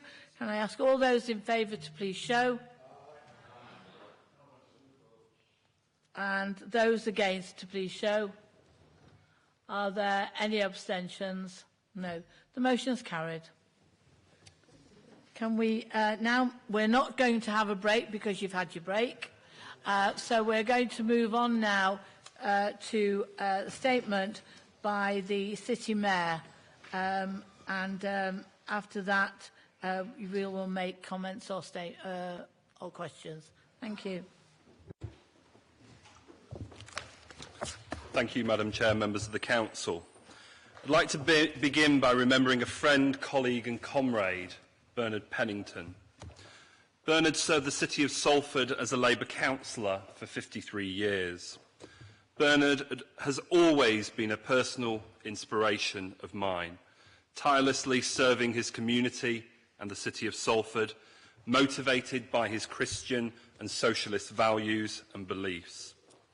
Bernard was a staunch advocate of the importance of teaching, education and learning, and we both shared a sense that there is so much to do in the city, but often too little time to do it. I will miss Bernard. He was a great ambassador for our city and will be sadly missed by many. I'd also like to welcome our latest councillor, Rabbi Saunders. And after a hard-fought campaign in Kersal by-election, Rabbi Saunders has been elected by the people of Kersal ward to represent them here at the Town Hall. I'm pleased to be amongst the first people to formally welcome you into the chamber, and I look forward to working with you in the interests of the people of Salford. I'd also like to thank our young people who participated in Salford City Council's first takeover day. This was a great success, and I've committed the City Council to do this year on year under my tenure. Our young people are a vital asset within our city, and we must ensure that their council engages them, listens to them, as they are fundamentally the future of our city. I'd also like to congratulate Councillors Stone, Ferguson and Walsh and our staff for all their hard work in winning the Public Sector Employer Award in recognition of Salford City Council's creative approach to workforce development and planning, which allows us to create opportunities for apprentices at all levels of our organisation. Well done. As ever, and being consistent, as it was mentioned at the last council, these are trying times for local government, but many of us face issues and concerns, and we grapple with these issues on a day-to-day basis. Many of these issues stem from what I would consider national issues. This should be no surprise to many of us in the Chamber when we acknowledge that the UK is often cited as one of the most centralised developed countries in the world. The recent spring budget presented by Philip Hammond contained a raft of new assaults on working people in Britain. Most notably, changes to national insurance contributions for the self-employed and business rates revaluations for small businesses. The self-employed are often amongst the lowest paid, with none of the legal benefits granted to contractually employed workers. There is no sick pay for the self-employed. There is no paid leave, there is no severance pay, and no restriction, quite often, on the hours worked. Let's make no mistake, the category of self-employed includes many skilled tradesmen and women, buyers and sellers, and many other skilled professions. It also includes increasing number of workers who by all rights should be considered employees, working in call centres and other insecure and low-skilled occupations, pressured into signing away their employment rights for the convenience of what the government and big business often refer to as a flexible labour market. And on the matter of business rates, it is the small businesses who are least likely to own their property outright and are subject to the greatest changes to business rate increases based on underlying rent values. It's the hard-working shopkeepers, pub landlords and restaurant owners who are hit the most by the business rate system tied to rents. According to the Institute for Fiscal Study, by 2019, tax will rise as a proportion of average income in its highest point since 1986. This is happening alongside a decrease in takings from redistributive income tax. It's a charge like VAT and stamp duty, the flat rates which impact everyone regardless of income, which are taking up such large shares of the government's tax intake. This is the Tories taking from the poor to give to the rich. It's hugely significant that the Tories consistently target these groups when looking to raise cash for the Treasury. And what is played out on individuals at the level of personal taxation plays out nationally in terms of funding. And as has been noted in previous sessions of Council, government policy for local government financing is to reduce redistributive funding streams such as the Revenue Support Grant in favour of a per capita based allocation and area-specific funding pots. Earlier this year, in Salford, we found ourselves 2.3 million worse off after Tory investment in adult social care wiped 3.5 million of our new homes bonus funding away. All of this happened to Salford whilst wealthier Tory authorities, such as Surrey, received a sweetheart deal and transitional grants to ease the burden of austerity. But these are not the only disappointments in recent budget announcements.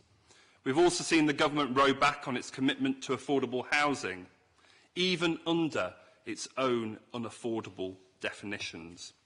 The number of affordable houses built last year was the lowest in 24 years, and that number is decreasing rapidly.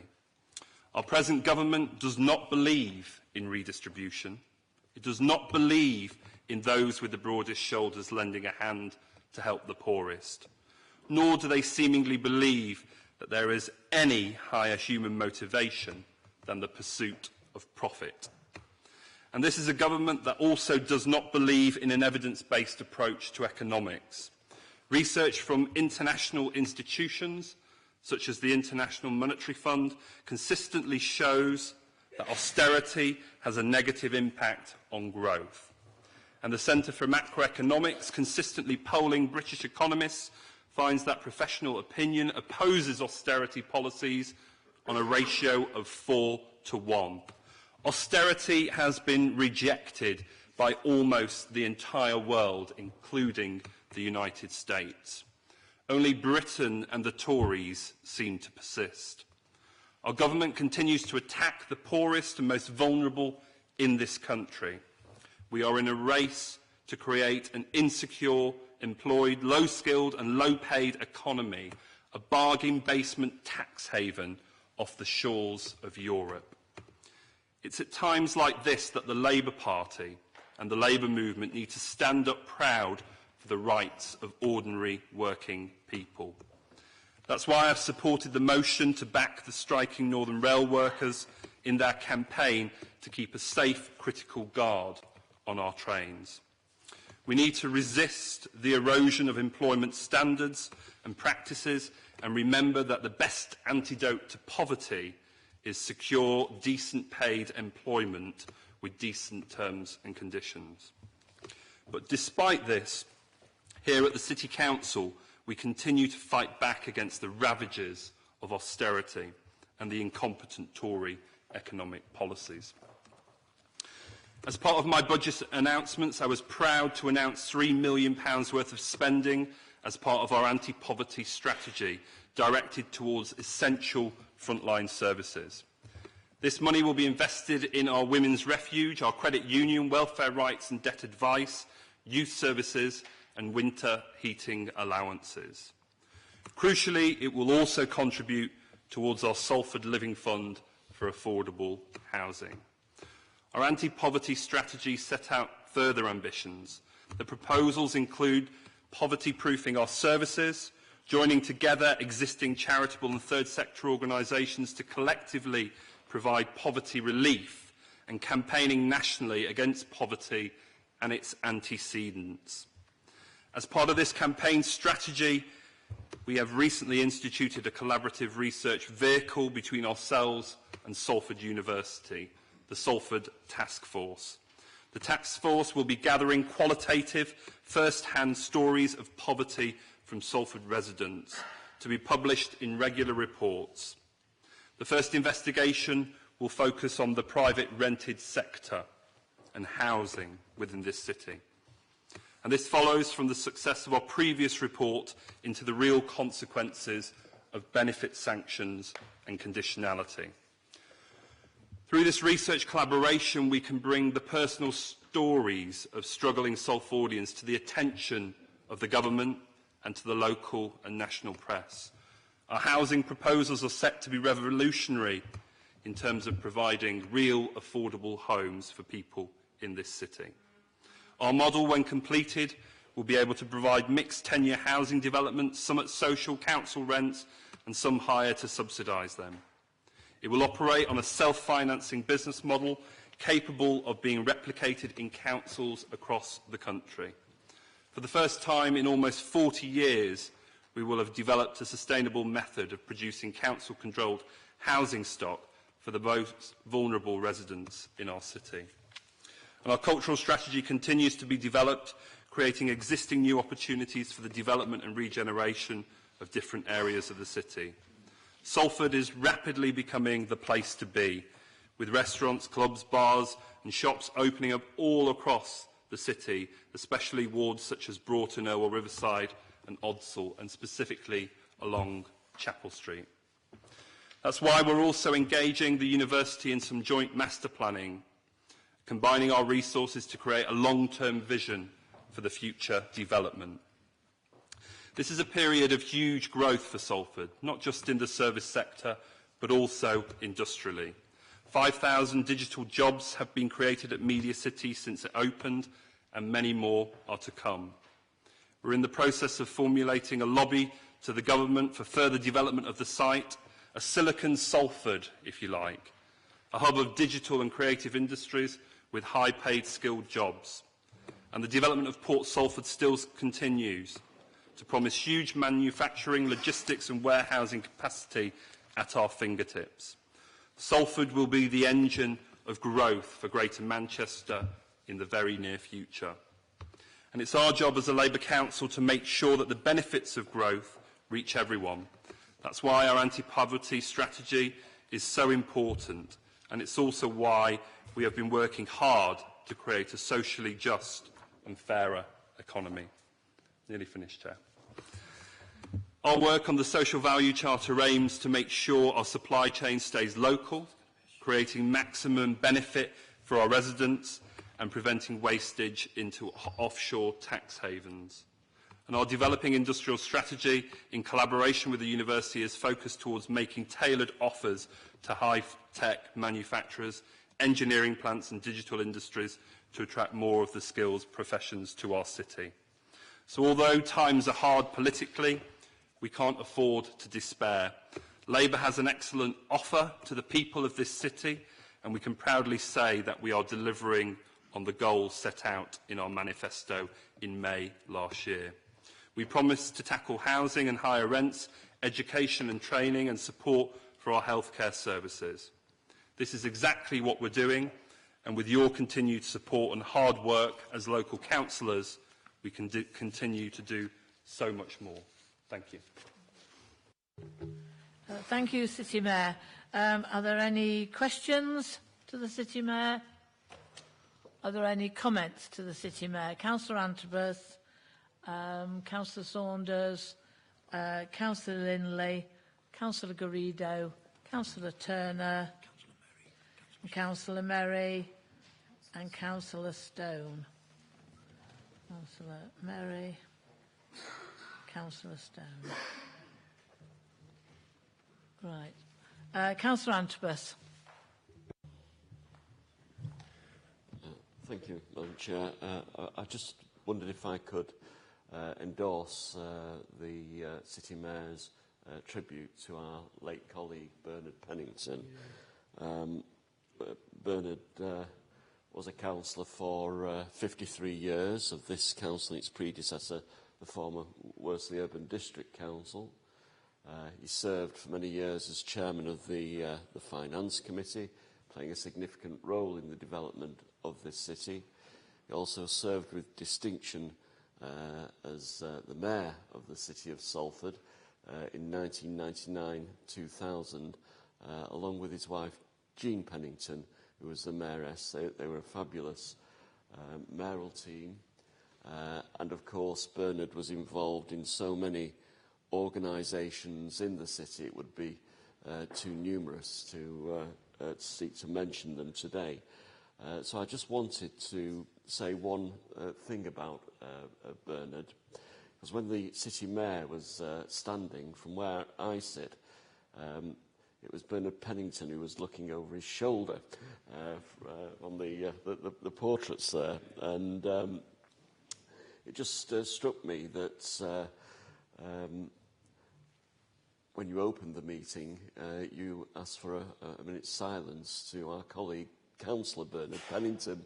And it does seem as though he's had a great presence in this city and in this council chamber. And I was very struck by the fact that when we were informed that Bernard had died, we didn't get the usual email which said former mayor and describes everything about their past. It just said Bernard Pennington passed away last night, and everybody that meant something to everybody, because he was such an enormous character in this city and in this council chamber. And as he's looking over our shoulder, I think there are two things about him that we should remember every time we get up in this council chamber. One is determination to be forthright and speak out against any injustice, anything that he saw was wrong, irrespective of whether it was his own government, his own party, or others who were to blame. And I think we should always remember that democratic duty we have to speak up for what is right. And as long as we keep on doing that, then the memory of Bernard Pennington will be here with us. And the second thing about Bernard, which perhaps is more of an aspiration for us all, is for us all to be a bit brisker in business. The poet Andrew Marvell, once reflecting on his own mortality, wrote, "At my back I always hear time's winged chariot drawing near." I think at my back I always hear Bernard Pennington saying, "Come on, get on with it, move progress." Thank you. I was just about to say that to you, Councillor Antibus. Sorry. Before I move on, is there anybody else who's got their names down who actually want to say something about Bernard? Because I think it would be nice. No, the people who've got their names down, Bernard. Sorry, Councillor Lee. It's the names that I've got here, because we have got a large number of names. But I just thought if there was anybody who actually wishes to add to in memory of Bernard before we move on. Councillor Hines, you had your name.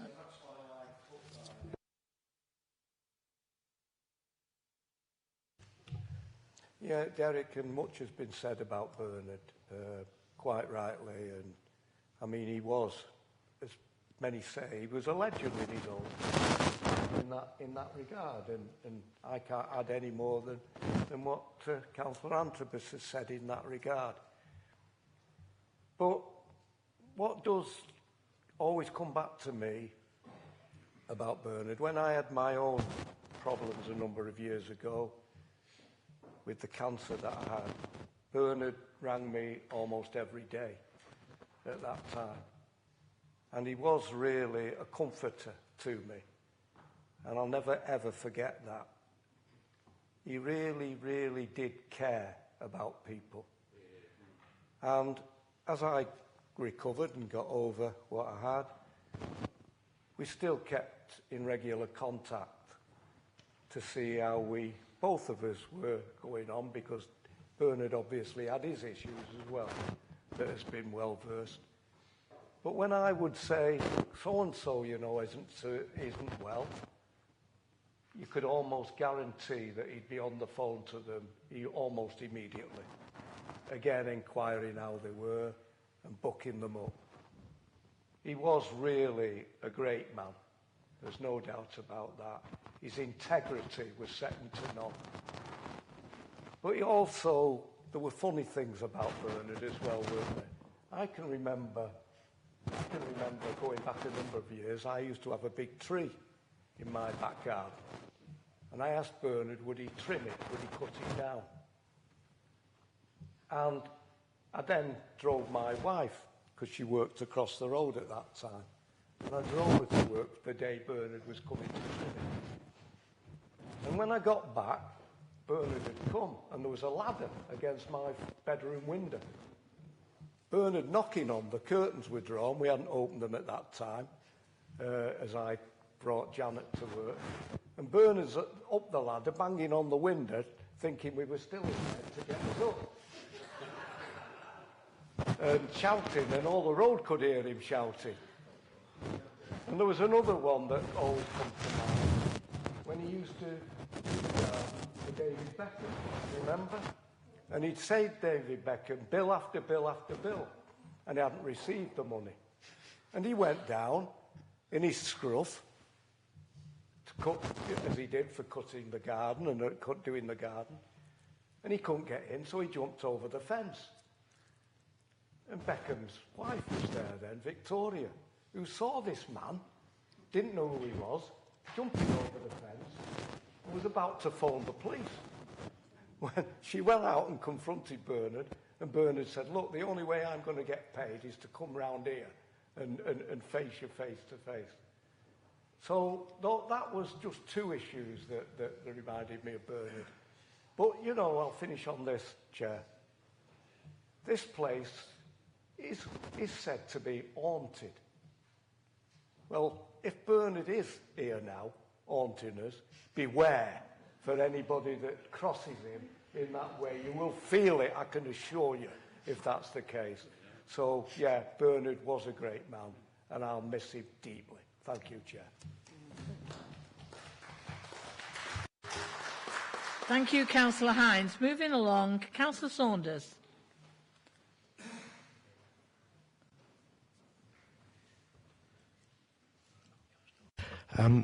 Thank you, Madam Chair. I did say earlier there's just a couple of points I would have liked to have said, but it wasn't appropriate at the Srebrenica motion. So if I can just indulge for a couple of minutes, it's a sort of, like in Parliament, a maiden speech, which will be non-controversial, I can assure you, Madam Chair. Can I first of all thank both you, Madam Chair, and the City Mayor for your very warm welcome, which I know was meant. Can I say, firstly, I think, obviously I didn't know Bernard Pennington, but I think it would be wrong if I didn't mention my late predecessor, the late Councillor Harry Davis. I know that tribute has been paid to him in the past meetings, but I think it would be appropriate if I, who've had the honour of stepping into his shoes, I know it may not be the result that he would have wanted, but I had the greatest respect for him. He was a true gentleman, particularly in the campaign when he beat me a couple of years ago. I actually visited him in hospital with my son when we were visiting somebody in the adjacent ward, and he appreciated the visit. And he was, at the time, it was when he'd not long been in hospital, he was actually working on council business in his hospital bed. I saw that with my own eyes, and it's an honour to succeed him, and I wish his wife and family my condolences. Can I also thank everybody? It's not really appropriate here to thank people involved in my campaign, but I do want to thank the City Director, the Returning Officer, Neil Watts, and his team, who I think we really ought to be very proud of, as well as I'm sure the other officers, because they really have been fantastic throughout the by-election, and I'm sure throughout the year as well. I'm looking forward to working with my two Kersal colleagues, albeit they're not the same party. Councillor Connor, I realise obviously you'll be the Mayor for the next 12 months or so from May, Councillor Humphreys, as well as with my Conservative colleagues, the City Mayor and all the other councillors here as well, for the benefit of the people of Kersal. I hope that be able to raise the profile of Kersal so that never again will a friend say to me, as somebody did last week from out of the area, said, "It was Kersley that you were elected for, wasn't it?" And never again will my spell checker on my computer tell me, as it did the other day, it doesn't recognise Kersal, and did I really mean to say Kensal in London? So hopefully those won't happen. I think most people here know me. It's only a couple of months since I had the honour to be invited by the ceremonial mayor to actually occupy that chair as chaplain. Of course, hopefully I bring some experience as a rabbi, pastoral care, social care and education so on to bear. But I will be very mindful. I know I'm not the first Minister of Religion to serve in this chamber. I'm particularly mindful my good friend Reverend Andy Salmon was a Labour councillor for many years. And hopefully I'll be able to continue the two different roles without a conflict. So, for example, I look forward to joining Reverend Salmon in the annual commemoration for Remembrance Day in my capacity as a rabbi rather than a councillor. So as I can assure everybody that I will not be preaching about the social care precept in the pulpit, nor will I be preaching in this chamber about the values of a pork-free diet or the values of turning off your mobile phone or your computer for 24 hours on the Sabbath. Although if anybody does want to speak to me about that afterwards, I'm more than happy to talk to you. Finally, if I may say so, oh yes, and also thank the press for their coverage of the election, although I was a bit surprised there was nobody here on the night, and that it was about 6, 7 o'clock in the morning till the actual main press and media picked it up, other than on social media, and also that the Manchester Weekly Salford edition had absolutely nothing about the by-election whatsoever last week, but we did get good coverage eventually in the local press and media. Can I say finally, the city mayor mentioned Salford University.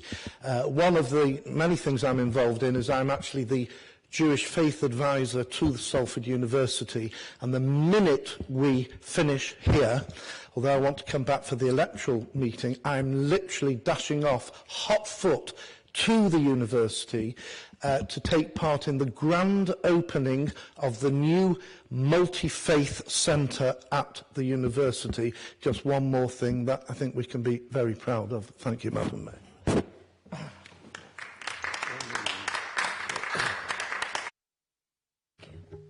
Thank you very much, Councillor Saunders. Could I call Councillor Murray, please? Well, first of all, let me congratulate obviously his first speech wasn't to make non-controversial, but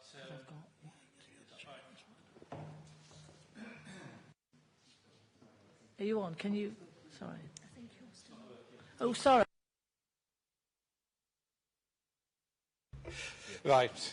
I know, Madam Chair, you wanted to cut me off already, but right. I understand his speech was non-controversial, but I'm going to talk about quite a controversial subject now, which I hope he's going to join the Labour group in terms of campaigning for, and that's the issue of welfare benefit caps and restrictions on child benefit, which fortunately I've had the benefit of being given some research which I shared with the Mayor a few months ago from the Interlink Foundation, representing the Orthodox Jewish community in the area, and the dramatic effect that the cuts imposed by the Conservative government is going to have on the benefits that they receive. Because, of course, as many of you may be aware, the Jewish community does tend towards large families in this area, and they're not particularly well off, but they have to look after those large families. In many cases, because they are receiving benefits, child benefits, it makes a contribution. And the difference between absolute poverty and just struggling to make ends meet. And I do think that this is not a unique example of the Jewish community, but it's worth highlighting the plight of the Jewish community with this particular problem. It's a problem for all people with large families, that this government has stopped caring about them and has been prepared to restrict the benefits to it. So, particularly as it's particularly relevant to my Jewish community, I'm hoping that it will be a campaign that Councillor Saunders helps me in terms of putting across how cruel, how unnecessary, how the changes that this government has made and the real effect on real people in local communities. Thank you. Thank you, Councillor Murray. Sorry I'd cut you off before you started. Councillor Lindley.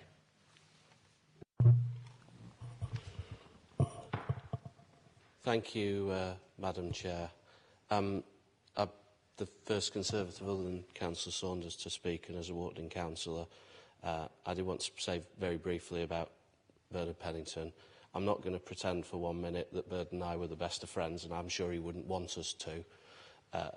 But I do recognise his extraordinary commitment to Walkden over many decades of civic service, and whatever our personal differences, I think Walkden and this city is poorer for his passing. I wanted to speak very briefly about what the City Mayor said about national insurance contributions for the self-employed. I don't know whether the City Mayor is aware that probably literally as he was speaking, the government have announced that this will be looked at again and it won't proceed, which is good news for all the people who would have been affected by that provision. It's probably a little bit embarrassing for the government to have changed their mind. Nonetheless, I don't think we should criticise a government when they make a decision and then realise that perhaps they've made an error. And I think it reflects very well on the Chancellor that they have looked again at this issue and changed their mind.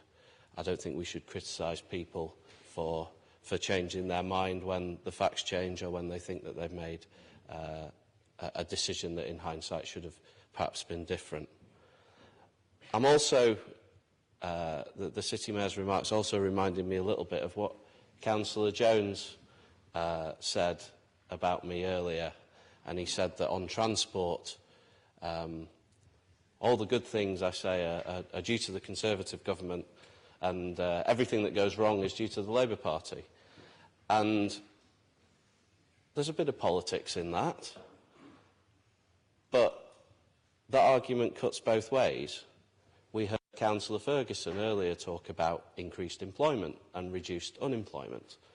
And the City Mayor talks about all the great things that are happening. Salford is booming, you know, Chapel Street is getting better, big companies are investing, small businesses are thriving, and that's all fantastic.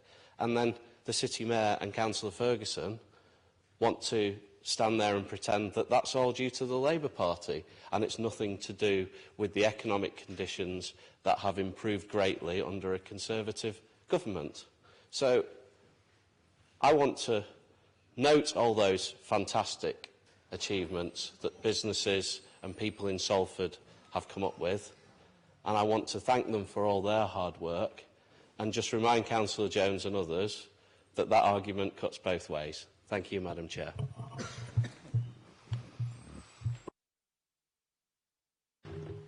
Thank you, Councillor Lindley. Can I just say that by now we should have finished this item because by 12:30 we will be finishing, and we won't have asked the members of the Cabinet any questions or comments. So if there's anybody who we've got on the list who was actually going to repeat anything that was going to be said, could I ask that they either do something else or refrain from speaking? Councillor Garrido.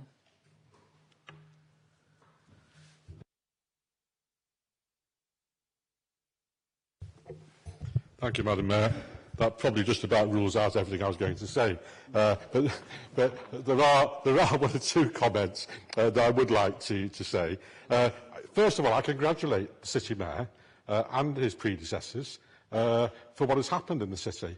I think we should all be proud. I'm certainly proud of living in Salford. I'm certainly proud of the achievements that the city has made. Media City, to mention one, Salford Quays, to mention another.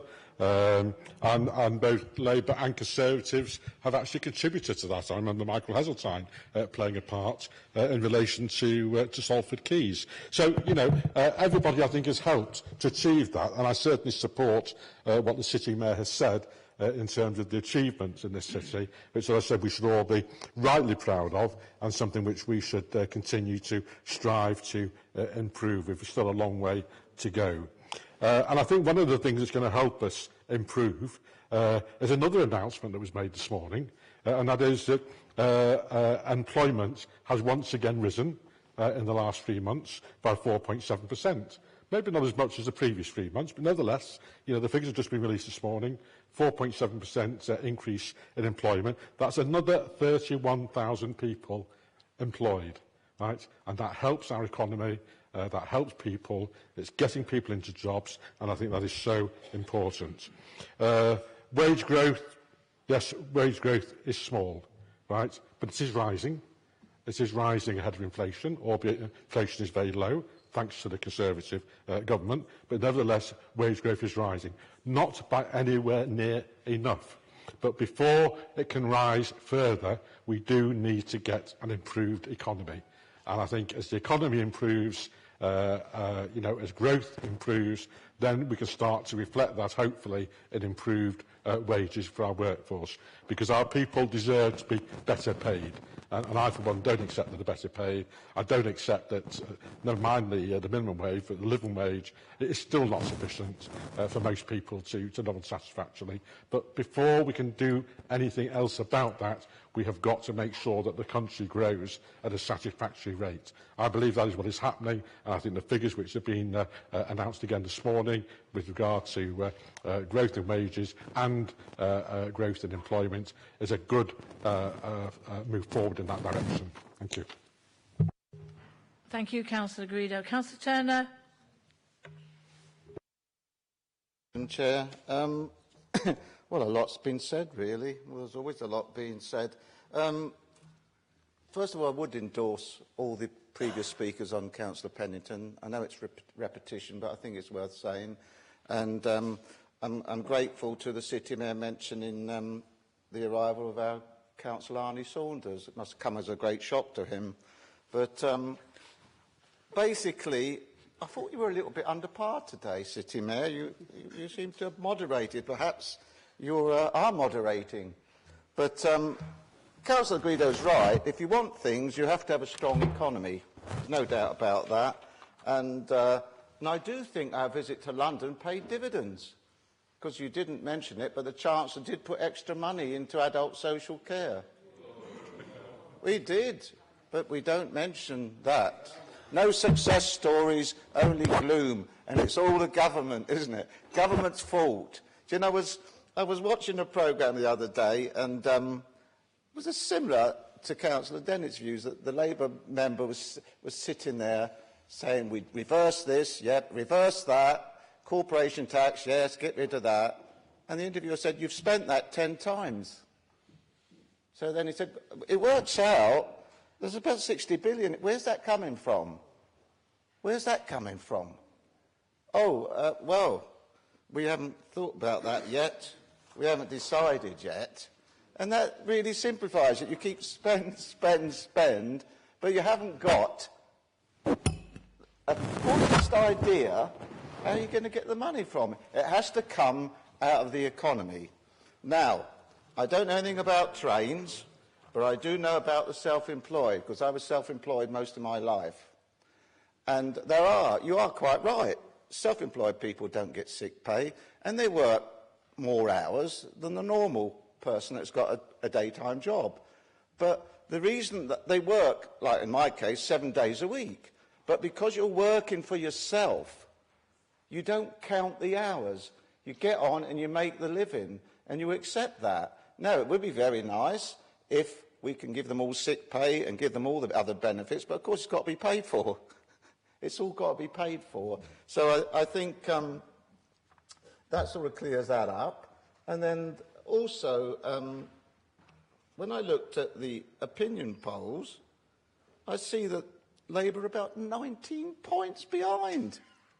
19 points behind. And they're still preaching this government this and this government that. They've got no idea where they're going. All they can do is criticise. And I'm afraid every 2 months the City Mayor gets up and he starts. Nothing positive that the Tories have done. All right, he says what he's doing, and he's doing some good things. I don't deny it. He's doing good things, and I'll give him the credit for the things that you do well, and you do. But, for goodness sake, let's have a little bit of balance in it. As Councillor Guido says, unemployment's down again, and the Chancellor has listened. There's no weakness in listening and reversing your decision.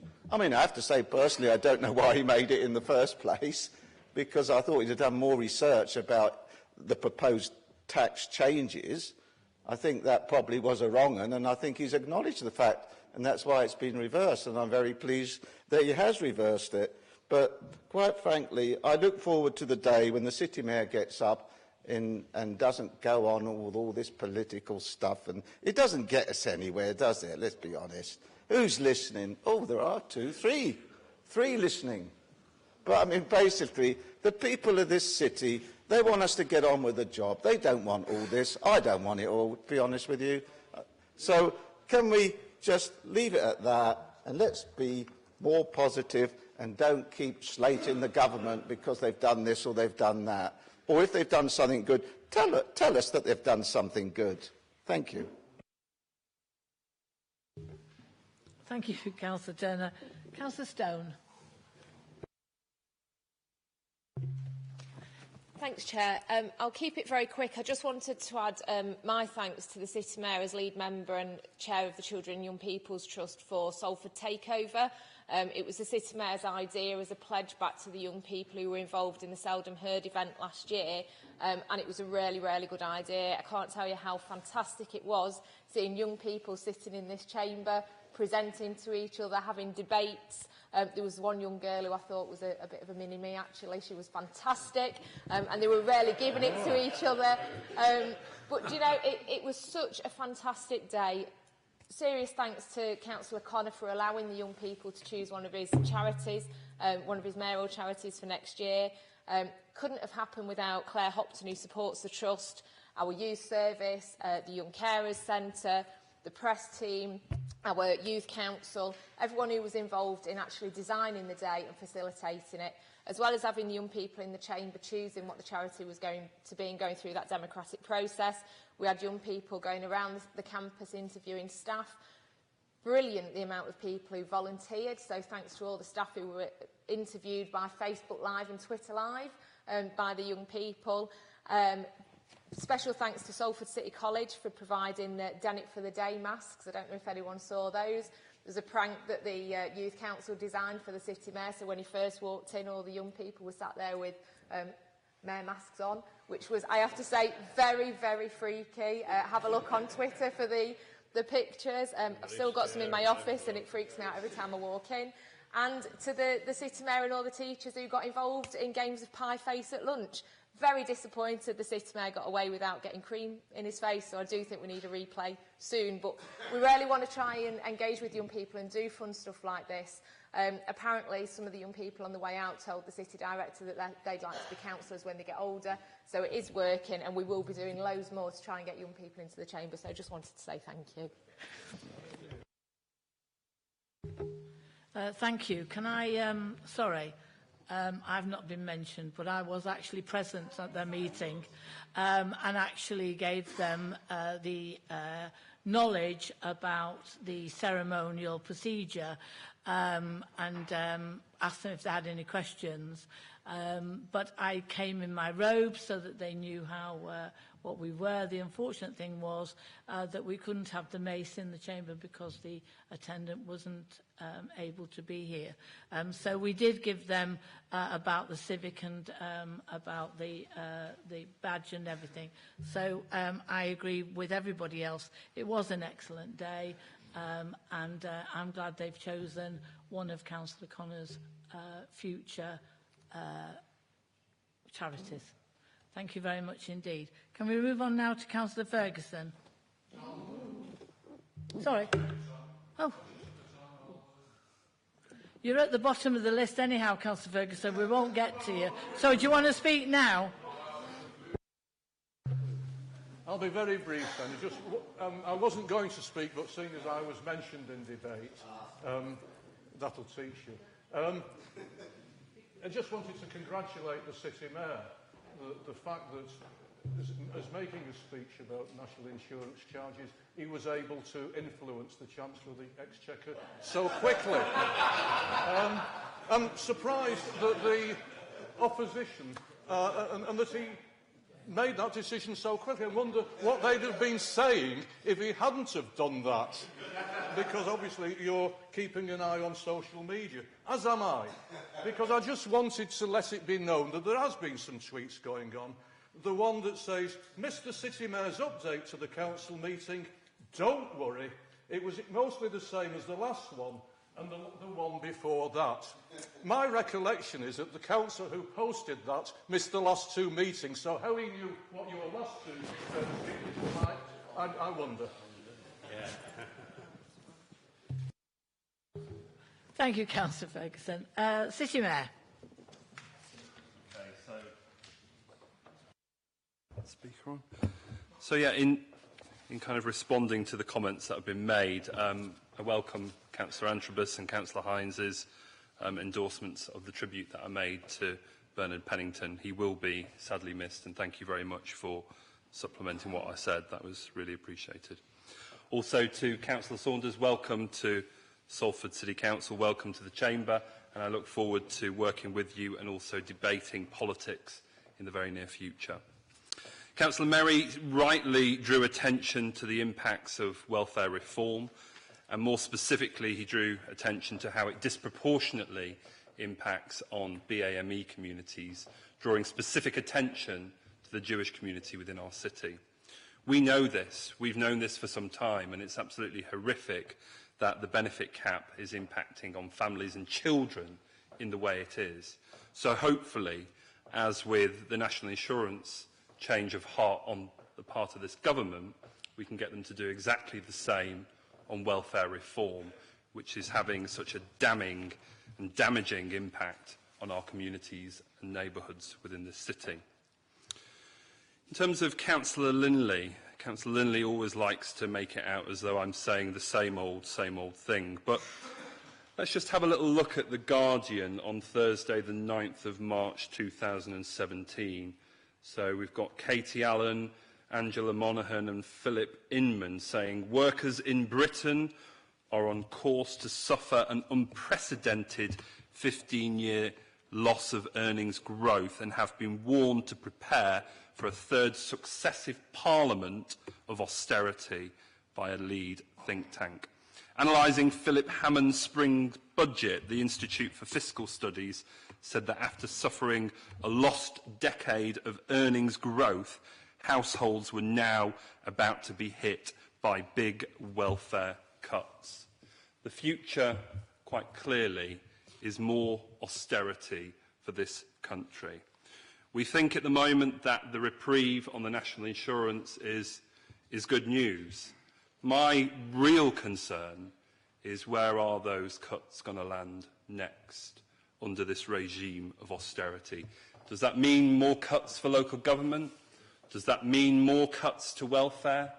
Does that mean we have to do even more on a reduced budget? Clearly, things aren't great. It's easy to tout the JSA official claimant count and say employment is up. You just peek behind what's happening within our labour market. People are on zero-hour contracts. They're in part-time jobs when they want full-time hours. They're on low pay. They're in and out of benefits because employers won't give them secure employment with decent terms and conditions and decent pay. And you can stand there and say that everything's great, the economy's growing, more people are in employment. You're not interested fundamentally in what is happening in society. The headline statistics are meaningless. This chamber and this party have proven that time and time again, and we will continue to do that. In terms of Councillor Guido, thank you very much for congratulating myself and my predecessors and obviously the Labour and Conservatives within Salford who have driven growth. And this is an important point because actually when we look at public sector capital being spent in the City of London on a per capita basis, we're looking at over £1,900 per head. In the north, what are we talking about? Just over 400 per head. It's clearly not the government that are delivering economic growth for places like Salford, for places like Greater Manchester and for the north. It's the Labour councils that have taken brave decisions over past decades who are now starting to realise the fruits of their labour. We made this point when we went to see the Minister recently. They didn't really want to discuss all of this, by and large. But I know that it's brave decisions on the part of Labour leaders and in this authority that is realising the economic growth we see today, and we mustn't forget that. Councillor Turner, you talk about me not mentioning extra money into adult social care, and I like to focus on the word extra here. So since 2010, the City Council has seen £186 million taken out of its budget. We have seen our budget nearly cut in half. This is like me coming to your house and stealing everything from within it, and then giving you back a kettle, some tea and some sugar to make yourself a cup of tea. This is an absolute disgrace what's going on here. Why would I say thank you for giving us back what you've already taken off us? Let me remind you, this is nearly half of the budget of the local authority. This is people's jobs. This is money in the local economy. This is services to the most vulnerable people within our city. And you sit there and stand there and tell me that I should be praising the government for the crumbs off the table after it's already come into the local authority and taken our funding away. I will never do that. It is improper and unjust to do that. Councillor Stone, thank you very much for mentioning Takeover Day. I do honestly and truly believe that our young people are the future of our city. Unfortunately, when we look to the Tory government, when we look at education, when we look at housing, when we look at what's going on in the labour market, when we even look at the government's living wage, we see that they don't care about young people. It was only the Conservative Party that didn't give our young people votes at 16. That's what the Tories think about young people within this country. We need to do more, Councillor Stone, we really do. Takeover Day is a start of a process, and I hope we can build on that. And also, Councillor Ferguson, thank you for your sense of humour at the end. I'd like to think I've influenced the Chancellor, but I suspect it's some of those Tories in those southern local authorities that aren't happy with what's going on who've influenced the Chancellor over the National Insurance U-turn. Thank you very much. Thank you, City Mayor. We're now going to move on to item 14, which is general questions or comments to Cabinet members for the discharge of their responsibilities within their portfolio. And the first one is to Councillor Boshall. Any questions or comments to Councillor Boshall?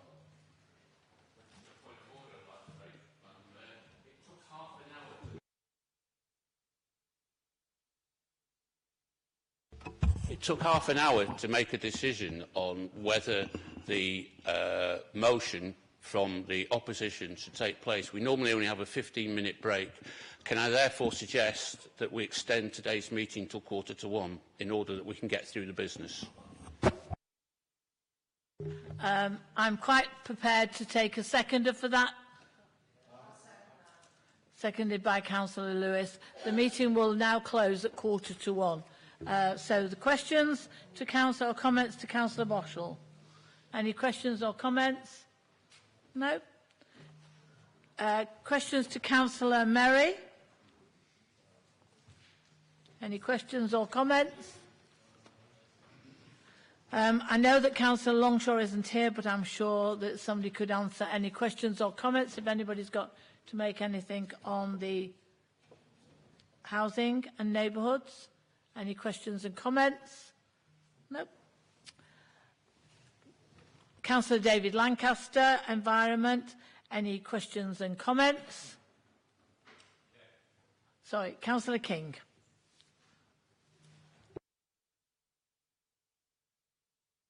I want to ask Councillor Lancaster a brief question, if I may, about crime in the city of Salford, particularly on his portfolio as community safety representative. And I note in particular, for example, that in my ward, in the Broughton area, there's been a cluster of 13 offences recently around Great Clue Street, Coral Drive, Kempster Gardens, Stonehouse Drive, named after the next councillor, my late councillor, I might add, Tenerife Street, Lord Street, and so on. And I know, too, that crime in Broughton is up by about 8% or thereabouts. I just wondered if you'd like to comment generally about crime in the city. If crime has been going down, that's been very, very good news, but I think I'm worried that there may well be a change in that. I wonder if Councillor Lancaster would please comment on that. Councillor Lancaster.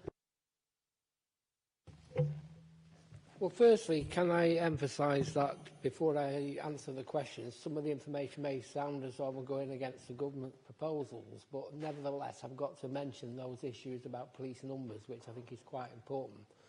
I do want to recognise that crime and disorder in Salford is led the way. In fact, we're now being delegated by delegations coming from which the Home Office have sent. We had one last week from Belfast, one from a London borough. We're impressed in the way we work in partnership in crime and disorder. So it isn't just a policing issue, it's an issue we all have to take responsibility for. And I pay tribute to the work which locally is done at the various partnership delivery groups on this, because it's at first hand that the growth points where the growth is taking place, which we need to tackle straight away. And yes, you are right. It must concern me that crime and disorder generally has been reducing in Salford for the last 3 years. This year, the trend is worrying, to say the least.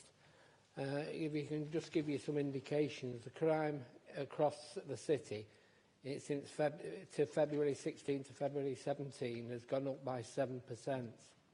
That's all crime. Violence crime has gone up by 15%. Stealing has gone up by 3%. Burglary dwellings, and particularly in Broughton, has gone up by 12%. Theft from motor vehicle is reduced, so we should shout praise of that. Theft from motor vehicles has gone up by 2%, again in Broughton. And hate crime has gone up particularly by 4% across the city, which is worrying. Domestic related crime has gone up by 1%, and antisocial behaviour is reduced by 3%. So there has been good work gone on, and there will continue to be, and the ownership of crime is all partners involved have got to strive to improve. I think we've also got to recognise we want more support from the public as well in reporting crime. Even if the crime figures go up, we're always being told that they're not a record of what's actually on the ground. Well, we can only do what's reported. And generally, particularly in hate crime, I've got some really concerns that the hate crime figures are as good as accurate as they should be. Well, you can't avoid saying that GMP's police budget has reduced by 180 million since 2010. There are 2,000 fewer police officers since 2010. We've now got 6,300. That's a massive fall in police numbers. I believe we've got to recognise that PCSOs have made a dramatic difference in this city and kept good contacts with the public, and the reporting was improved significantly. And more importantly, they were told the outcome of the issues which they'd raised and what had happened about it. Those numbers have reduced significantly. However, this year the Police Commissioner has agreed that we should recruit again for PCSOs, so that's hopefully helpful. I just don't want to actually, though, indicate it's just in Salford. When I actually look at the figures for all local authorities, it's not us what are just facing the 7% change. Manchester have got a 13% change upwards. Rochdale have got a 7%, the same as us. Oldham have got 8%. Tameside have got 14%. Bolton have got 6%. Bury have got 21%. Wigan have got 10%. Stockport have got 7%. Trafford have got 4%. And GM-wide, it's an average of 10%, so we're lower than GM-wide. But you can see why I am concerned. I know the partnership are concerned. And we've got an action plan in place now to deal with those hotspots. Hopefully we'll have some success, but that action plan I did share with all members of the council. I didn't get many responses back on the action plan, but I'll reiterate and send out the action plan again of what we intend to do about it.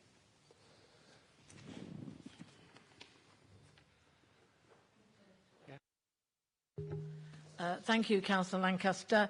The next questions and comments to Councillor Antrobus. Are there any questions or comments? Councillor Hesling. Thank you, Chair.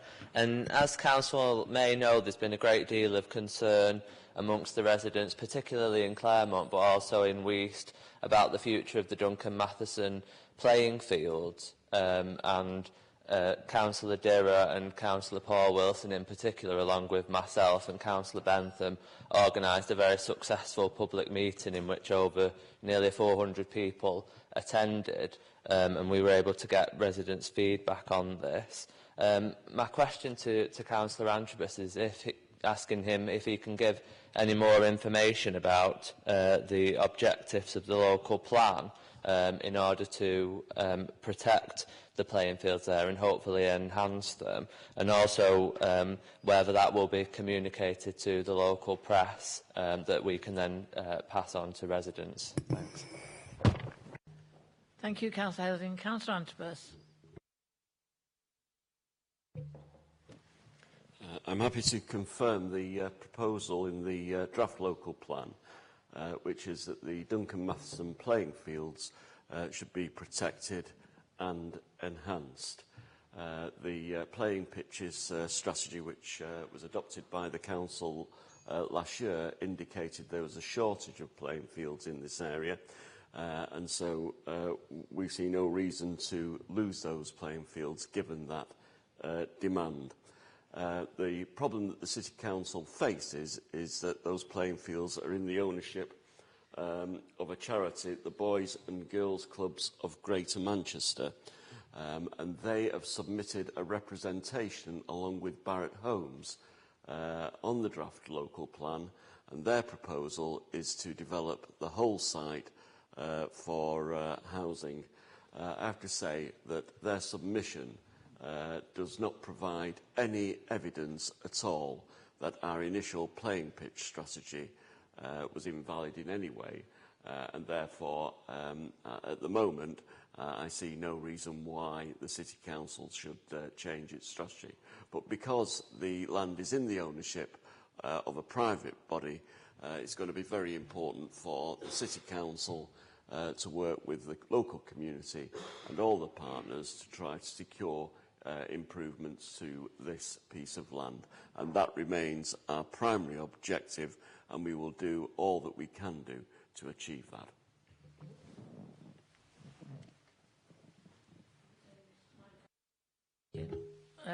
Thank you, Councillor Antrobus. Councillor Hines, Finance and Support. Councillor Wheeler, Michael.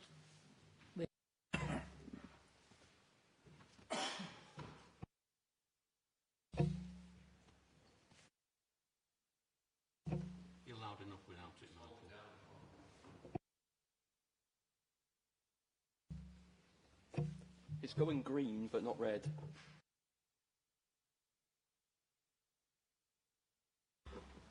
Here we go, we've got a red one. Thank you, Chair. Councillor Hines, since 2010, this council has suffered cuts to its budgets amounting to about £186 million, which comes to 50% of our government funding. This has led to us all in this chamber having to make extremely hard choices during our budget processes over the years when it comes to protecting the services that the people of Salford rely upon. In his budget, the Chancellor seemed to be surprised that the social care system is under pressure. If he were listening today, I'd politely suggest that I gave him the reason when I started speaking. He also spoke of providing support to councils in order to alleviate this pressure. In my mind, allowing us to take more money from the people of Salford in the form of an additional precept does not alleviate the pressure, it simply moves it from one place to another. As for the £2 billion funding available over the next 3 years, two things are clear. First, as the City Mayor said, this only partially fills the hole in our social care funding caused by this government. And second, allocation appears to be based not on need, but on whether you are a Tory-controlled Southern council that has threatened to hold a referendum on your council tax increase.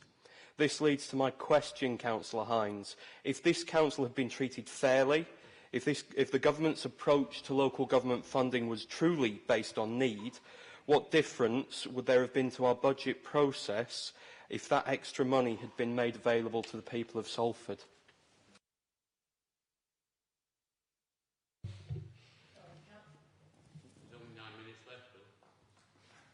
You took 6 of them. Thank you, Chair. Councillor Wheeler, you're absolutely right, and it endorses what the Mayor has been saying in his report, and we've been saying it long and hard since 2010, on the effects of this council and on the services that we provide. For example, although the Mayor's budget this year has put money into Councillor Lancaster will tell you, over the last 5 years we've cut street cleaning staff by over 50%.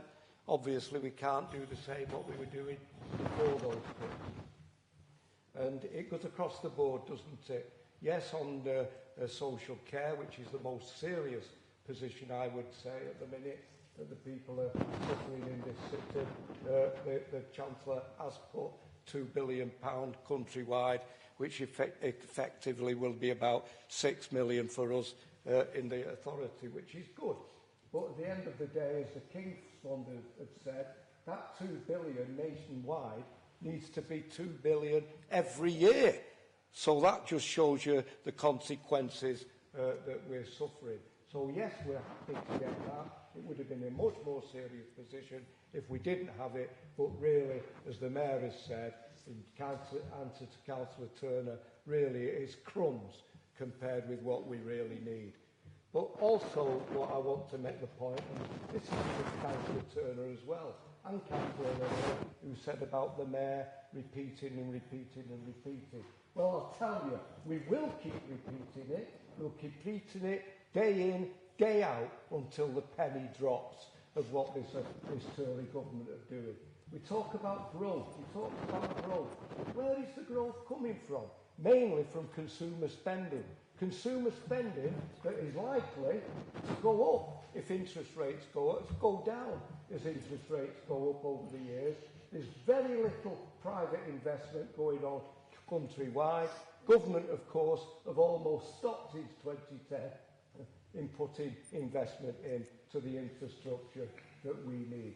So, Councillor Turner, Councillor Lindley, we will keep saying this, as I say, till the penny drops. It's failing on the NHS. What I got up in budget 3 weeks ago and talked about the crisis. The budget last week did nothing to talk about the crisis in health, crisis in housing, crisis in the public services. It just picked at them and did what was necessary to please people within its own party. So really, when we look at the overall business of government and what it's doing, it is built on sand. There is no question about that. The economy is built on sand. And the people of this country will rue the day if they keep supporting a government where the economy is absolute rubbish. So, you know, we will go on and on and on and on until we see a change on the economy and the structures of the economy. Built for the future, not for today. Built for the future. It was once said, many years ago, during the Romans' times, give the people bread and circuses. Keep the people bread and circuses. Well, this government is certainly not giving them the bread anymore, and I don't think many people the bread anymore, and also I don't see the circus happening that makes us all feel happy and content of what we're doing. Thank you, Chair. Thank you, Councillor Hines. We have 6 minutes left. Councillor Lisa Stone on Lead Member for Children and Young Persons. Any questions? Any comments? Sorry, Councillor Weir, was that a question? Sorry, did I miss you? Sorry. Thank you, Madam Chair. I understand that the Chancellor has announced an additional £320 million for free schools and grammar schools in his recent budget. I'm worried about this because I have read some concerning things about free schools, and I didn't think that grammar schools were a good option either. I've also seen lots of messages from teachers and unions worried about cuts to their budgets, so I was confused about why the government have identified this extra money for these types of schools rather than supporting our existing schools. Would the lead member be able to assure us that free schools and grammar schools are a good option for Salford to be able to benefit from this extra money? Thank you. Thank you, Councillor Weir. Councillor Stone.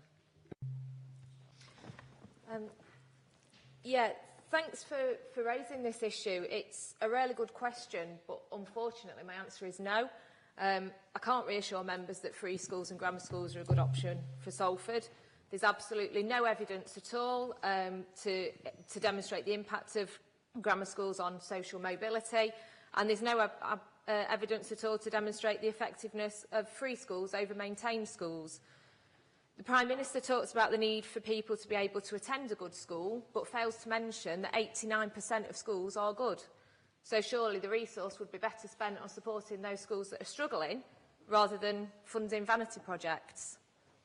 In 2015, Ofsted themselves said, we've inspected 158 free schools and inspection outcomes are broadly in line with those for all schools. So I'm really dismayed to see Hammond throwing money at free schools and grammars when maintained schools are facing real-term funding cuts. On the whole, Salford schools are gainers in the new funding formula that's out at consultation, but the National Audit Office reports an 8% cut in real terms to all budgets and predicts a £3 billion cut by 2020, with 98% of schools losing money. And even Tory councils have written to the Prime Minister to warn of their alarm over inadequate school funding in England. I was explaining to a taxi driver this morning about free schools, and I was telling him that they can be set up by groups like parents, charities, businesses and religious groups, but they're funded directly by the central government. They're independent of the council, so they've got control over teachers' pay and conditions. They don't have to employ qualified teachers, and they don't have to teach the national curriculum. I'm sure you can imagine he was stunned, as well he should be. There are around 430 free schools open, and the government wants 500 more by 2020. All new schools have to be free schools or academies, and that means we've lost our power to create new schools, but yet we're still responsible for ensuring that all of our young people have a place at a school. Decisions on whether to set up a free school or not are taken by the Education Secretary, not by us. 52% of the first 4 waves of free schools were in districts with either no forecast need or moderate need. So we've had millions of pounds wasted on schools where there's already enough school places. Many have opened on former maintained sites, meaning that schools have to hand over the land and buildings to the Academy Trust, effectively asset stripping publicly owned land and buildings and giving them to unaccountable operators. The DFE spent £8 million of taxpayers' money paying off the debts of private schools which have become free schools, and over £1 million has been spent on 21 schools that never even opened. Free schools have had to be closed because of issues with performance and management, had to stop taking in secondary age pupils after being criticised for failing to safeguard children, be closed because of problems recruiting pupils, or be transferred to the control of other sponsors because of concerns around performance. And we've also seen a disproportionate number of allegations of financial irregularity. If all of that isn't enough to convince you that free schools is bonkers, I really don't know what is. Moving on to grammars, poorer children are a sixth less likely to get into a grammar school. Less than 3% of all pupils at grammar schools in England are entitled to free school meals. And the proportion of children with special educational needs or disabilities with education, health and care plans in 2015-16 was less than 0.1% in grammar schools. There's no evidence that increasing the amount of selection will increase social mobility or the overall education standards. So increasing selective schools should not progress without an evidence base. The government's investment in new free schools and their commitment to increasing selection are a huge distraction from the real problems that are facing education. Underfunding, a chronic teacher recruitment and retention issue, a curriculum and assessment chaos. I think that these projects are pet projects of the Prime Minister and her Education Secretary. They're not supported by teachers, they're not supported by unions, they're not supported by schools, by councils, by the Labour Party or me. And I'm sorry to say, but they'll have absolutely no benefit at all to the people, the young people in our city. Thank you, Councillor Stone. It's now 2:45, and that concludes the business of the Council. Thank you.